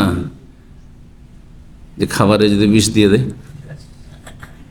হ্যাঁ, শয়তান কিন্তু ওয়াসওয়াসা দিচ্ছে। আচ্ছা, এইটাই শুধু না, আমাদের দেশে অনেক শিরক বেদাত আছে, জাদুটোনা আছে, আছে না নেই? খাবারে আরে ভর্তাতে কিছু মিশিয়ে জাদু করে, খাবারে ডালে মিশিয়ে জাদু করে, তরি তরকারিতে মিশিয়ে জাদু করে। বুঝতে পারছেন না? তো আমরা এই যে দুয়া তাবিজের নামে শিরক কুফরি সেহের জাদুটোনার দেশের মানুষ, আমরা ওইসব দেশে শাশুড়ি জামাই গিয়ে জাদু করছে। শুধু তাই না, এখানে এক ভাই আছে আছে আমার সামনে, আমি দেখতে পাচ্ছি, কিন্তু আমি বলবো না যে কোন ছেলে কোন মানুষ। তাকে তার ভাবি জাদু করেছে, ভাই ভাই ভাবি দুজন মিলে জাদু করেছে। জি জি। আচ্ছা, এতে আপনি অবাক হইলেন? মা ছেলেকে জাদু করছে, ওই একটা মেয়েকে বিয়ে করতে দিবে না, সে জাদু করে ওর অবস্থায় খারাপ করে, অসুস্থ হয়ে গেছে, মাথাতে পা পর্যন্ত আগুনের মতো জ্বলছে। ওইসব দেশের মানুষ আমরা, আল্লাহ হেফাজত করুক। বাঙালি সমাজ যত সেহের জাদু আছে, দুয়া তাবিজার নামে এসব কুফরি আছে, এত বেশি পৃথিবীর কোথাও নেই, এত বেশি আছে। ভুক্তভোগীরা আমার কাছে এসে বলে, সেই জন্য জানতে পারি এসব ঘটনা। বলছি এখানে এসে শোনা, বাইরে এসে বলছে। জি, অনেক সময় এই ঘটনাগুলি শুনে অত্যন্ত কষ্ট লাগে। আপনজন স্ত্রী স্বামীকে জাদু করছে, কিসের জন্য? যে ওর একটু সুরসুট হয়েছে, একটা বিয়ে করবো, বা প্রয়োজন হয়েছে বিয়ে করবো, বা বিয়ে করবে না এমনি হয়তো বলেছে আমি বিয়ে করবো, হয়তো দুষ্টামি করে। বিয়ে করবি, তোর বিষ মেরে দেবো, দিল জাদু করে, যাতে করে তুই আমার জন্য পাগল থাকি। পাগল হইতে গিয়ে একেবারে পাগল, মানে ডোজ বেশি হয়ে যাবে, কিন্তু পাগলই করে দিয়েছে, জীবনটাই শেষ। কথা বুঝতে পেরেছেন? স্ত্রী জাদু করছে। তারপরে মা চাই না এই বউকে, দেখতে পারে না, কিন্তু বউকে ভালোবাসে, তার আখলাক চরিত্র আমলে কোনো ত্রুটি নেই। তুই রাখবি একে? মা জাদু করছে কাকে? হ্যাঁ, ছেলেকে, যাতে করে তার অন্তরে ঘৃণা জন্মে যায়, আরে বউকে তাড়িয়ে দেয়। বহু হচ্ছে এগুলো, এত বেশি হচ্ছে। আর এইখানে জাদু টোনার দেশের মানুষ যখন একসাথে যখন খাবেন, তাহলে একই খাবার খাচ্ছেন, একই খাবার খাচ্ছেন, যেটা ও খাচ্ছে। যদি আপনার খুব সন্দেহ হয়, তো যেটা ও খাচ্ছে আগে খাক, তারপর উঠাবো করেন। বুঝলেন কথাটা? ধরেন যে যে আইটেমগুলো উঠিয়ে শুরু করছে, আগে দেখেন কোনটা দিয়ে শুরু করছে, ওইটা দিয়ে আপনি শুরু করেন। দেখলেন যে এটা ও ছুঁইল না, খেলো না, আমি ওটাও খাবো না, বেঁচে গেলেন। বুঝতে পারলেন না? একটা মজার গল্প বলি। একজন মহিলা, তার গল্প, দেশের কথা বলছি। মহিলা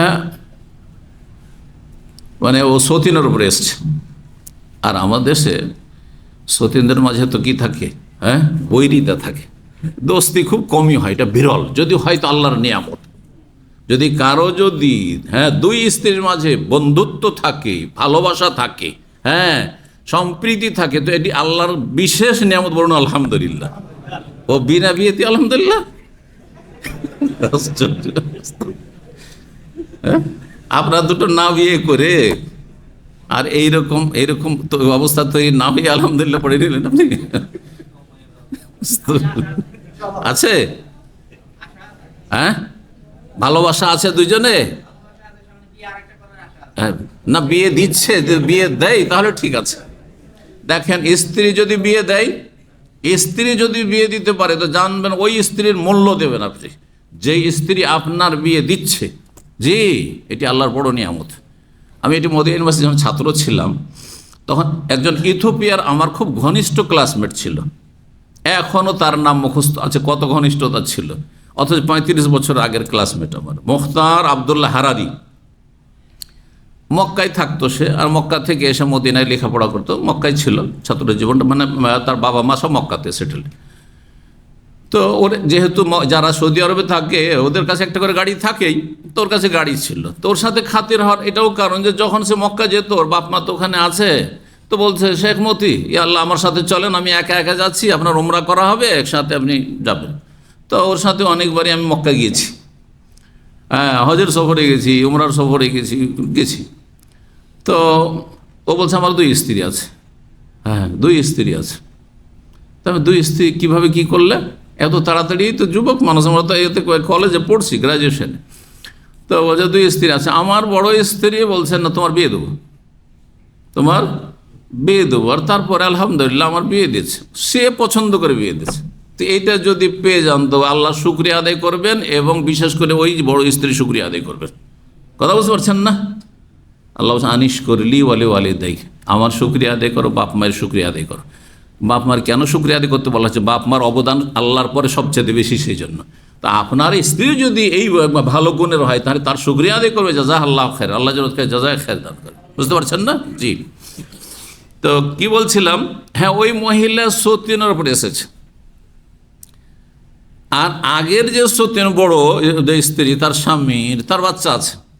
তো বলছে খাবার দাবার যখন তৈরি করতো, প্রথম দিকে তার পালপিটেশন লেগে থাকে যে কি জিনিস সতীন আমাকে মারার জন্য কিছু করে না করে, জাদুটোনা করে, কি বৃষ্টিস দেয়, সেই জন্য করতে সব সময় বলছে ওর বাচ্চাকে আমি আদর করতাম, আমার সতীনের ছেলেকে খুব আদর করতাম।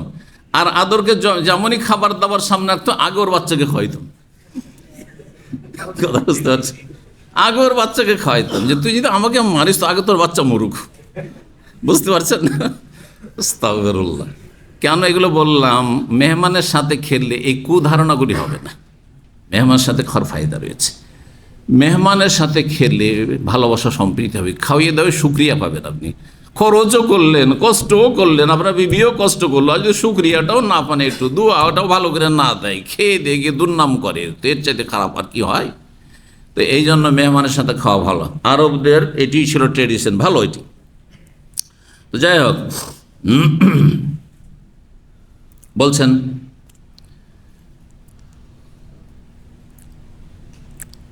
হ্যাঁ, তারা বলে মা না নবে আকে হাতে ইয়ারবু মারজা, বাড়ির মালিক না আসা পর্যন্ত আমরা খাবো না। কালা ফাক ইকবালু আন্নাকা রাকুম ফাইন্নাহু ইনজা ওয়া লাম তাতআমু লান কায়ান্না মিনহু।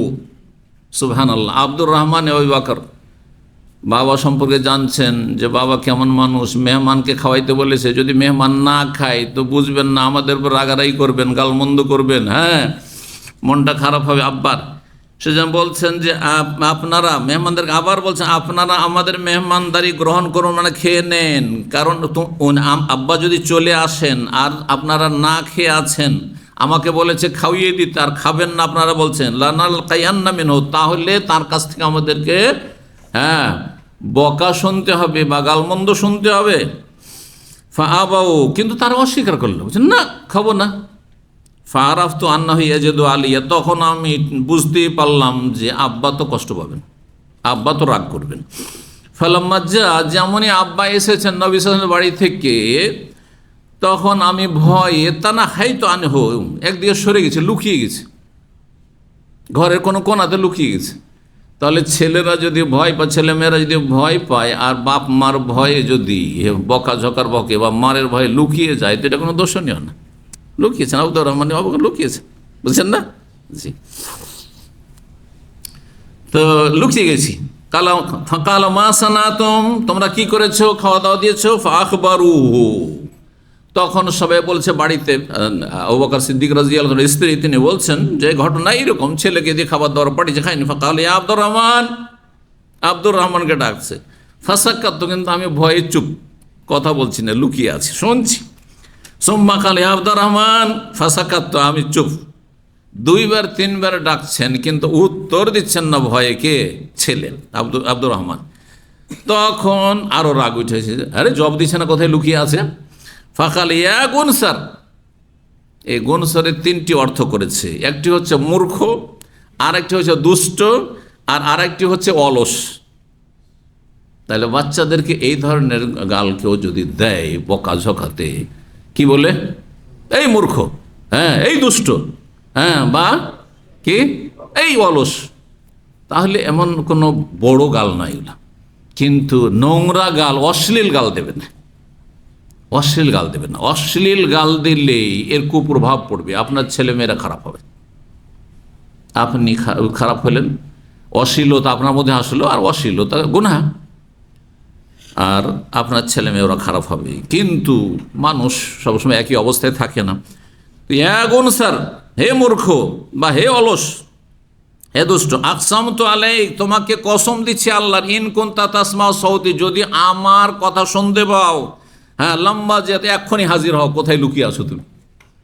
হ্যাঁ, ছেলেকে বলছে কোথায় তুমি লুকিয়ে আছো, সোজা হাজির হও, শুনতে পাচ্ছ কিনা আমার কথা? ফাঁকার হইতো, তখন আমি বাড়িতে বেরিয়েছি, কোনা থেকে, হ্যাঁ, হয়তো কোনো জায়গায় লুকিয়েছিলেন, বেরিয়েছেন।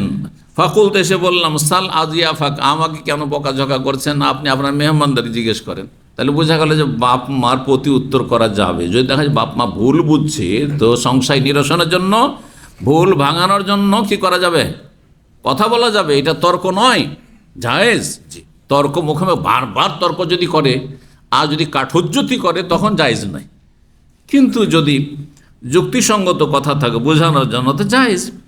আপনি আপনার মেহমানদারি জিজ্ঞেস করেন, আমরা দায়িত্ব পালন করেছি কিনা। ফাকালু, তখন মেহমানরা বললো, সাদাকা, আপনার ছেলে ঠিক বলছে, ও ছেলে খেতে দিয়েছে আমাদেরকে। আতানবী, খাবার নিয়ে এসেছিল, কিন্তু আমরা বললাম ফাইন্নাম, হ্যাঁ। কাল, তখন আবু বকর বলে, ফাইন্নামা ইনতাজা তুমুনি, আমার অপেক্ষা আপনারা করলেন কেন? ওয়াল্লাহি, মেহমানদের উপর রয়ে গেছে, মেহমানদের উপর রাগ হয়ে গেছে। আবু বকর সিদ্দিক, রাগ হইতে পারে, যার অনেক রাত হয়ে গেছে, এসা পরে তিনি অনেক রাতে এসেছেন, তো বলছে আমার অপেক্ষা করলেন আপনারা, ওয়াল্লাহি, আল্লাহর কসম করে বলছে, লা আতামহুল্লাহ, আজকে রাতে আমি খাবই না, আল্লাহর কসম করে নিলাম আমি খাবই না। আবু বকর সিদ্দিক কসম করে নিলেন। ফাকাল আখারুন, তখন মেহমানরা ওরা বলে, আমরাও খাবো না। আজকে হাসিরই হাদিস না, আর হাসির মাসলা। ওয়াল্লাহি লা নাতম হাত্তা তাতামহু, মেহমানরা বললো যে আমরাও খাবো না যতক্ষণ আপনি না খাবেন। খাবেন না কসম করলে, আপনি খাবেন, আমরাও খাবো না, থাক।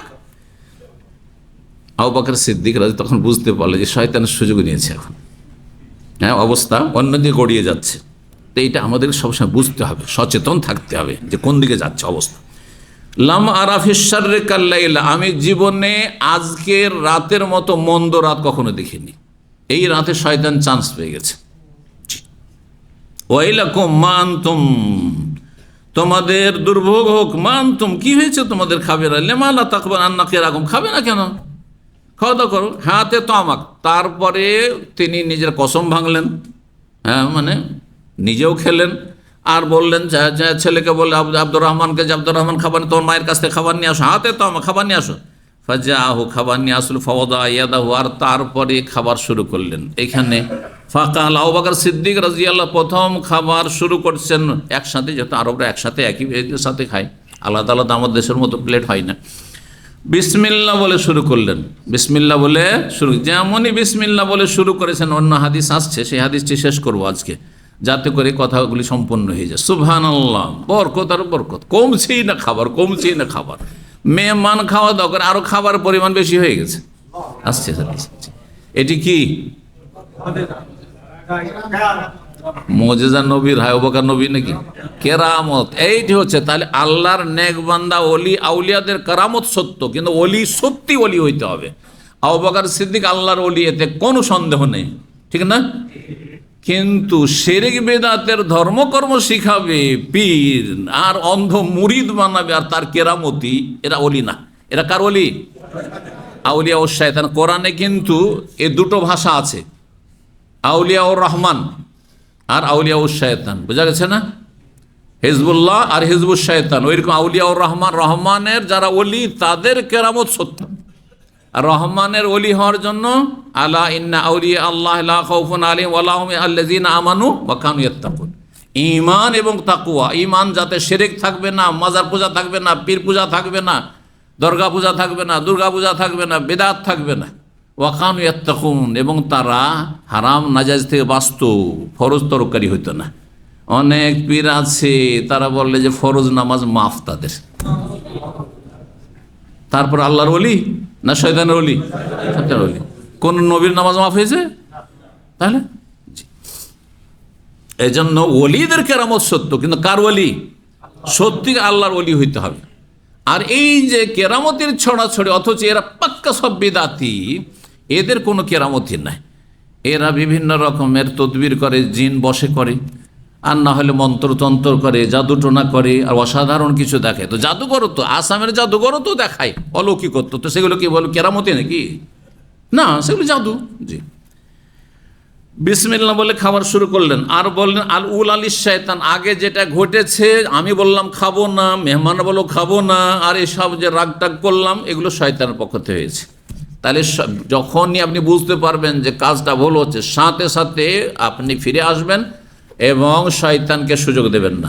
ফাকালা, নিজেও খেলেন, আবু বকর ওয়াকালু, আর মেহমানরাও খেলো। 88 নম্বর অধ্যায় বলছে বাবু কৌলিদ দাইফিল সাহেব। এই অধ্যায় হচ্ছে মেহমান যদি বাড়িওয়ালাকে বলে, মেজবানকে, ওয়াল্লাহি আল্লাহর কসম করে বলছে লা আকুল হাত্তা তাকুল, আপনি না খেলে আমরাও খাবো না, বলা জায়েজ।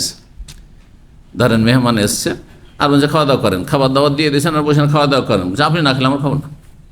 হ্যাঁ, তাইলে হয় সামান্য হলে একটু খান, আর না হলে ভালো করে ওদেরকে বুঝান যে আমি এক্ষুনি খাওয়া দাওয়া সেরে নিয়েছি, আমার এখন খেলে ক্ষতি হবে, এর খেতে পারছি না। আর এক লোক মা খেয়েই নিলেন, তাতে কোনো অসুবিধা নেই, হ্যাঁ শরীক হয়ে গেলেন। এই মর্মে আবু জুহাইফা থেকে হাদিস বর্ণিত হয়েছে। এছাড়াও হাদিস রয়েছে এখানে, তারপরের হাদিস 6141 নম্বর হাদিস বলছেন আবু উসমান নাহদি, তিনি বলছেন কাল আব্দুর রহমান আবু বকর। আগের ঘটনাটাই একটু লম্বা করে আছে, অন্য কিছু অতিরিক্ত কথা রয়েছে। আব্দুর রহমান আবু বকর বলেন যে আবু বকর সিদ্দিক রাদিয়াল্লাহু তাআলা আনহু কয়েকজন মেহমান অথবা একজন মেহমান, বর্ণনাকারী সন্দেহ, নিয়ে আসলেন ফামসা, সন্ধ্যাবেলা নবী সাল্লাল্লাহু আলাইহি ওয়াসাল্লামের কাছ থেকে, আর তারপরে চলে গেলেন নবী সাল্লাল্লাহু আলাইহি ওয়াসাল্লামের কাছে। ফামসা ইনদান নবী সাল্লাল্লাহু আলাইহি ওয়াসাল্লাম, নবী সাল্লাল্লাহু আলাইহি ওয়াসাল্লামের কাছে চলে গেলেন, মেহমান বাড়িতে রেখে দিয়ে, আর তারপরে চলে গেলেন। ফালাম্মা যা, যখন ফিরে আসলেন, কালাত উম্মি, তখন আমার আম্মা বললেন, কাকে? স্বামীকে, আবু বকরকে, ইহতাবাস্তান দাইফিকা ওয়া দিয়াফিকা, আপনার মেহমান থেকে আপনি কোথায় এতক্ষণ বিলম্ব করলেন? কালা, তখন আবু বকর বললেন আওয়ামা আশাইতিহিম এতিহিম, হ্যাঁ তাদেরকে এখনো রাতের খাবার দাওনি, সন্ধ্যাবেলার খাবার খাওয়াওনি? ফাকালাত, তখন আবু বকর সিদ্দিক রাদিয়াল্লাহু স্ত্রী বললেন আরাদনা আলী, খাবার পেশ করেছি, আও আলাইহিম ফাআবাউ, কিন্তু তারা অস্বীকার করেছে, মালিক না আসলে খাবো না, বাড়ির মালিক না আসলে খাবো না। ফাগাজে আবু বকর সিদ্দিক রাদিয়াল্লাহু তাআলা রেগে গেলেন। তাহলে রাগ হইতে পারে, রাগ হবে না এই কথা নেই, রাগটা মানুষের স্বভাবগত বিষয়। এই স্বভাবের আল্লাহ সৃষ্টি করেছেন, কারো কম কারো বেশি, কারো তাড়াতাড়ি রাগ হয়, কারো আস্তে ধীরে হয়। আপনার একটা জিনিসের রাগ হয়ে যায়, ওতে আমার রাগ হয় না, পার্থক্য থাকতে পারে, কিন্তু রাগ প্রতিটি মানুষের আছে, রাগ প্রতি মানুষের আছে। সবচেয়ে ভালো রাগী মানুষকে দেখি, রাগী মানুষের কয়েকটা ভাগ আছে হাদিসে। সবচেয়ে ভালো রাগী মানুষ, তাড়াতাড়ি রাগ উঠে, ওইটা ভালো হলো, উল্টা কথা, হ্যাঁ দেরিতে উঠে আর পরে তাড়াতাড়ি, রাগবে না, আর তারপরে রেগে গেলে, হ্যাঁ রেগে গেলে তাড়াতাড়ি যদি পড়ে যায় তাহলে সবচেয়ে ভালো। কথা বুঝতে পারছেন না? সবচেয়ে খারাপ কে তাহলে? পড়বে দেরিতে, মাশাআল্লাহ, ঠিক। তাহলে কয় রকম হইতে পারে মানুষ? সারিউল ফাইয়ে সারিউল গজব, হ্যাঁ বাতিউল ফাইয়ে বাতিউল গজব, সারিউল ফাই, হ্যাঁ বাতিউল গজব, আর সারিউল গজব বাতিউল ফাই, 4 রকম। কথা বুঝতে পারছেন না? হাদিসের ভাষা বললাম 4 রকম। সময় স্বল্পতায় আর ব্যাখ্যা করছি না, 4 ভাগে ভাগ করা যেত মানুষকে। তো বলছেন যে হ্যাঁ আবু বকর সিদ্দিক রাদিয়াল্লাহু তাআলা রাগান্বিত হলেন, ফাসাব্বা ওয়াজাদ্দা, আর তারপরে গালমন্দ করলেন, ওই জায়গা গাল, হ্যাঁ ছেলেকে বকাঝকা করলেন, স্ত্রীকে বললেন বকাঝকা, তুমি ছেলেকে খাওয়াইতে বলতে পারো নি, ইত্যাদি বলেছি। ও হালাফা আল্লাহ, আর রাগে তিনি হলফ করে নিলেন, কসম করে নিলেন যে তিনি খাবেন না, আজকে খাবই না। ফাখতাবা তো আনা, এখন বলছেন আব্দুর রহমান যে আমি লুকিয়ে গিয়েছিলাম, ভয়ে আমি লুকিয়ে গিয়েছিলাম। তখন আবু বকর বলছে ইয়া গুনসুর, হে মূর্খ, বা হে দুষ্ট, হে অলস। ফাহালাফাতিল মারআতু, যখন আবু বকর সিদ্দিক রাদিয়াল্লাহু আনহু কসম করেন যে আমি আজকে রাতে খাবোই না, কেন খাওয়ানি মেহমানকে, তখন স্ত্রী বলে আমি আল্লাহর কসম, আমিও খাবো না। এখানে অতিরিক্ত আসলো না, আগেরটাতে নাই ওইটা।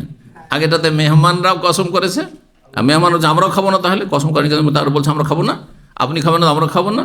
আর আবু বকর সিদ্দিক রাদিয়াল্লাহু আনহু কসম করেছেন। কিন্তু এখানে অতিরিক্ত কি জানতে পারলাম, যখন রাগ করে স্ত্রীকে বলছে তোমরা খাওয়ানি, আমি কসম করে বলছি খাবো না, তুমি খাবে না তো আমরা খাবো না, কসম করে বলছি। স্ত্রীও কসম করে নিয়েছে। আর তারপরে আসছে এখানে, জি, মেহমানরাও কসম করে নিয়েছে। তাহলে এখানে অতিরিক্ত জানতে পারলাম, আগেরটাতে ছিল না। কিন্তু মেহমান বলছে আপনার সবাই কসম, আমরাও কসম, সব কসম আর কসম। তা আরবদের মধ্যে প্রাচীন যুগ থেকে কসম চলে আসছে, তাহলে বেশি, তাই না? এটা এত বেশি হইতে হবে না, তবে সাহাবায়ে কেরামদের মধ্যে এত বেশি ছিল না, এখন আরও বেশি বেড়ে গেছে। এক শ্রেণীর লোকে সব কিছুতে কসম, সব কিছুতেই কসম। আরে মেহমান বাড়িতে এসছে, চা গাওয়া খাওয়ানোর পরে তাকে বলছে খাওয়া দাওয়া করে যেতে হবে, আজকে খাওয়া দাওয়া করে যেতে হবে, আশা তো বলছে না খাবো না, বুঝি বললা হালাফ তো তালাক, যদি না খান তোমার বিবি তালাক। আরে তোর মেহমান খাবে না, বিবি কোন দোষ করলো? এটা জাহেলদের হলফ, জাহেলদের কসম, এটা ঠিক নয়। কিন্তু আপনি আল্লাহর কসম করেন, সেটা ঠিক আছে, যে আল্লাহর কসম করে বলছি, হ্যাঁ, যে খেতে হবে, না হলে আমাকে কাফারা দিতে হবে। এখন কি করবেন করেন। তো এইরকম হইলে হাদিসে রয়েছে এবারুল মুকসেম, কোনো ভাই যদি কেউ কসম করে নেয় তাহলে কসম থেকে তাকে উদ্ধার করেন, মানে কাফারা যেন না দিতে হয়, যে কসম যখন করে নেই তো খেয়ে নিন, বুঝতে পারছেন না? কিন্তু আপনি স্ত্রী তালাকের কেন কসম করবেন, এগুলো যে হালাত আছে। তো বলছেন যে সবাই তো কসম করে ফেললো, আল্লাহ ইয়াতামু খাবেন, আও ইয়াতামু হাত্তা ইয়াতামু, যতক্ষণ খাবেন না আবু বকর ততক্ষণ পর্যন্ত মেহমানরাও খাবেন না। ফাকাল আবু বকর, তখন আবু বকর সিদ্দিক রাদিয়াল্লাহু তাআলা আনহু, তিনি সবচেয়ে জ্ঞানী তাদের মাঝে, তখন তিনি বলেন কান্না হাযিহি মিনাশ শাইতান, এটা তো শয়তানের তরফ থেকে হয়ে গেল। আমিও কসম করলাম, স্ত্রীও কসম করে নিল খাবো না, আর মেহমানও বলছে আল্লাহর কসম খাবো না, তো এই তো শয়তান সুযোগ পেয়ে গেল। ফাদাবিতম, তখন রাগ ঠান্ডা করে খাবার নিয়ে ডাকলেন, ফাআকালা, নিজেও খেলেন, অন্যরাও খেলো, সবাই মেহমানরা। ফাজালু লা ইয়ারফাউনা লুকমাতান ইল্লা রাবা মিন আসফালিহা আকসারু মিনহা, যেমনই বিসমিল্লাহ বলে এক লোকমা উঠাচ্ছেন, দেখছেন যে ওর চাইতে বেশি কি হয়ে যাচ্ছে, ফুলে যাচ্ছে খাবার। হ্যাঁ, খাবার বৃদ্ধি হচ্ছে, রাবা ইয়ারবু মানে বৃদ্ধি পাচ্ছে, রাবা ইয়ারবু মানে ফুলে যাওয়া, রাবা ইয়ারবু মানে বৃদ্ধি পাওয়া, খাবার আরও বেশি হয়ে যাচ্ছে। এই জন্য সুদকে রেবা বলা হয়। সুদকে কি বলা হয়? আহাল্লাল্লাহুল বাই'a ওয়া হাররামার রিবা, ইয়া আইয়ুহাল্লাযিনা আমানু লা তাকুলুর রিবা। কেন বলা হয়? বাহ্যিক সুদে বাড়লো, হ্যাঁ, বাহ্যিক বাড়লো সেজন্য, কিন্তু আসলে সুদে সত্যিকার অর্থে বাড়ে না। সুদের বরকতকে আল্লাহ ধ্বংস করে দেন। ইয়ামহাকুল্লাহু রিবা, আল্লাহ বলছেন সুদকে আল্লাহ নিশ্চিহ্ন করে দেন, ধ্বংস করে দেন। জি, তো যেমনই একটা লোকমা উঠাচ্ছেন, তেমনি আরবিতে তাহলে লোকমা এই শব্দটির বাংলা এখন পর্যন্ত আমি খুঁজে পাইনি। এক লোকমা, দুই লোকমা, হ্যাঁ, কি এগুলো আঞ্চলিক ভাষা। আমাকে শুদ্ধ ভাষা দিতে হবে, যেটা বইয়ে লেখা যাবে। আর এইসব ওই গ্রাম্য ভাষা আমি চাই না। শুদ্ধ ভাষা, যদি কেউ ভাষাবিদ থাকেন এখানে যারা আছেন, বিএ পাস, এমএ পাস, বাংলায় যদি থাকেন তো আমাকে এইটা দিয়ে যাবেন, জাযাকাল্লাহ। হ্যাঁ, কি মুডটা আলাদা জিনিস, মুষ্টি আলাদা জিনিস, ওটা এক কথা। আমি অনেক দেখেছি লোকমা, হুবহু লোকমার শাব্দিক অর্থ নেই, একবারে যতটা উঠে এইভাবে, এটার নাম লোকমা। এক মুষ্টি কোথায় এরকম করে খায় নাকি? হ্যাঁ, এটা হচ্ছে এক মুষ্টি। ওই যে মুষ্টি দিত আমাদের দেশে গ্রামে, ওই যে চাল প্রত্যেক দিনে মহিলারা এক মুঠ উঠিয়ে রেখে দিত, এইটা না মুষ্টি। জি, তো যাই হোক, যেমনই একটা লোকমা উঠান, ইল্লা রাবা মিন আসফালি আকসারু মিনহা, নিচে থেকে আরও বেশি বৃদ্ধি হয়ে যাচ্ছেন, যতটা ছিল তার চাইতে বেশি। তখন আবু বকর সিদ্দিক রাদিয়াল্লাহু তাআলা আনহু বলছে, ইয়াখতাবানি ফিরাস, হে ফিরাস বংশের বোন, মানে তার স্ত্রী ফিরাস বংশের মহিলা ছিল। বলে মা হাজা, এটা কি, এই দৃশ্য কি, কি হচ্ছে, এটা কিছু বুঝতে পারছি না। ফাকালাত, তখন স্ত্রী বললেন, ওয়া কুররাতু আইনি, আমার চক্ষু শীতল হোক। জি, বা আমার চক্ষু শীতলের কসম, মানে আল্লাহর কসম।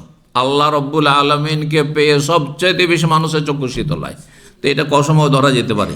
ইন্নাহাল আনা লাকসার, এখন তো দেখছি যে খাবার আরও বেশি বৃদ্ধি পাচ্ছে, খাবার আরও বেশি বেড়ে যাচ্ছে। কাবলা আন্না কল, খাওয়ার আগে যা দেখেছি তার চাইতে বেশি, মানে খাবার দাবার মেহমানের হয়ে গেছে, তারপরে স্ত্রী যে খাওয়া দাওয়া করছেন ওখানে দেখছেন যতটা খাবার প্রথম দিয়েছিলাম তার চাইতে বেশি। আরবরা কেমন করে খায় জানেন তো, আগে মেহমানরা খেয়ে নেবে, হ্যাঁ, বাড়ির পুরুষরা খেয়ে নেবে, আর খাওয়ার পরে যেটুকু বাঁচলো ওইটা নিয়ে এসে আবার মহিলারা খাওয়া দাওয়া শুরু করলো। দেখেছেন এই দৃশ্য কোথাও? বিয়ে শাদিতে করে কি আলাদা মহিলাদের জন্য প্লেট হয় না, ওখানে খেয়ে দিয়ে, আগে আমি বিয়ের কি চলিমাতে গেছি এরকম, খেয়ে দিয়ে পুরুষরা চলে গেল, আর তারপরে তখন বড়রা যখন চলে গেল তখন বাচ্চারা খেতে বসলো, বাচ্চাদের খাওয়া দাওয়া হইলো, তখন মহিলারা মহিলা সেকশন থেকে এসে ঢুকলো, কোনো পুরুষ আর তখন নেই, তখন খাওয়া দাওয়া করলো। এই যে জুঠা খেতে পারে, এই যে রুচিটা আরবদের মধ্যে আছে, এটা আমাদের বাঙালি সমাজে ভারতীয় কোথাও নেই। হবে আমাদের দেশে আমরা দেখেছি শ্বশুর বাড়িতে 2-4-5 বোন আছে, ঈদের সময় আর 5 বোনের স্বামী এসেছে, ও নিজের স্বামী ছাড়া ও বোনের স্বামী যদি জুঠা থালা ছেড়ে দেয় আগে খোঁজ করবে যে কার কার থালা এটা, নাহলে খাবে না। এই তোর স্বামী ছেড়েছে তুই খা, কথা বুঝতে পারছেন? জি হ্যাঁ। কিন্তু আলহামদুলিল্লাহ আরবদের মধ্যে এই রুচিটা আবার আছে, রুচি আছে। একবার পড়েছিলাম আমি কাসিমে, গ্রাম অঞ্চলে গিয়েছি মাগরিবের সময়, দেখছি মসজিদে সব লাইন দিয়ে, বধু এলাকা তো লাইন দিয়ে সব বসে আছে, আর এই পেয়ালাতে করে পানি দিচ্ছে, আর সব বসে পানি খাচ্ছে আর সবাইকে ধরাচ্ছে। ও সবাই একের পরে এক পানি একটু খেয়ে নিল, চুষে খেয়ে নিল, তারপর আবার দিচ্ছে পানি, সবাই খাচ্ছে। চিন্তা করলাম অনেক আগে তো না করব, কেমন অভদ্রতা যেন লাগছে, আমিও খেয়ে ফেললাম তার সাথে, বুঝতে পারছেন না? কিন্তু আমাদের খাবেন এক গ্লাসে পানি, আর এইগুলো খেতে চান না, এই যে রেখেছি এটা আর কেউ খাবেন না। হ্যাঁ, হয়তো ব্যতিক্রম যদি আন, কিন্তু এখানে যদি একটা পড়ে থাকে, সামান্য একটু খেয়েছে আর বাকি বোতল আছে, খাবেন? আমার খাওয়ার লোক খুঁজে পাওয়া যাবে না। চিন্তা করেন আপনি, গ্লাসে অর্ধেক পানি আছে, অর্ধেকটা খেয়েছে, কোনো বাচ্চা খেয়েছে, খাবেন? ফেলে দিচ্ছেন আপনি? না, খেয়ে নেবেন সেটা। জি, তো বলছেন যে আমাদের খাওয়ার আগে যা ছিল তার চাইতে বেশি দেখছি ফাঁকালু, তারপর সবাই খাওয়া দাওয়া সালেন, বাসা বিহাইলান নবী, খাবার দাবার যখন বেঁচে গেলেন নবী সাল্লাল্লাহু আলাইহি ওয়াসাল্লামের কাছে পাঠিয়ে দিলেন। ফাজাকারা, আর তারপরে বর্ণনাকারী উল্লেখ করেছেন আন্নাহু আকালা মিনহা, সেই খাবার থেকে নবী সাল্লাল্লাহু আলাইহি ওয়াসাল্লামও নিজেও খেয়েছেন। জি, এই ছিল খাবারের বরকত আর কেরামত আর আবু বকর সিদ্দিক রাদিয়াল্লাহু আনহু মেহমানের ঘটনা। এখানে আজকের আলোচনা শেষ করছি। ওয়া জাযাকুমুল্লাহু খাইর। সুবহান রাব্বিকা রাব্বিল ইজ্জাতি আম্মা ইয়াসিফুন ওয়া সালামুন আলাল মুরসালিন ওয়ালহামদুলিল্লাহি রাব্বিল আলামিন।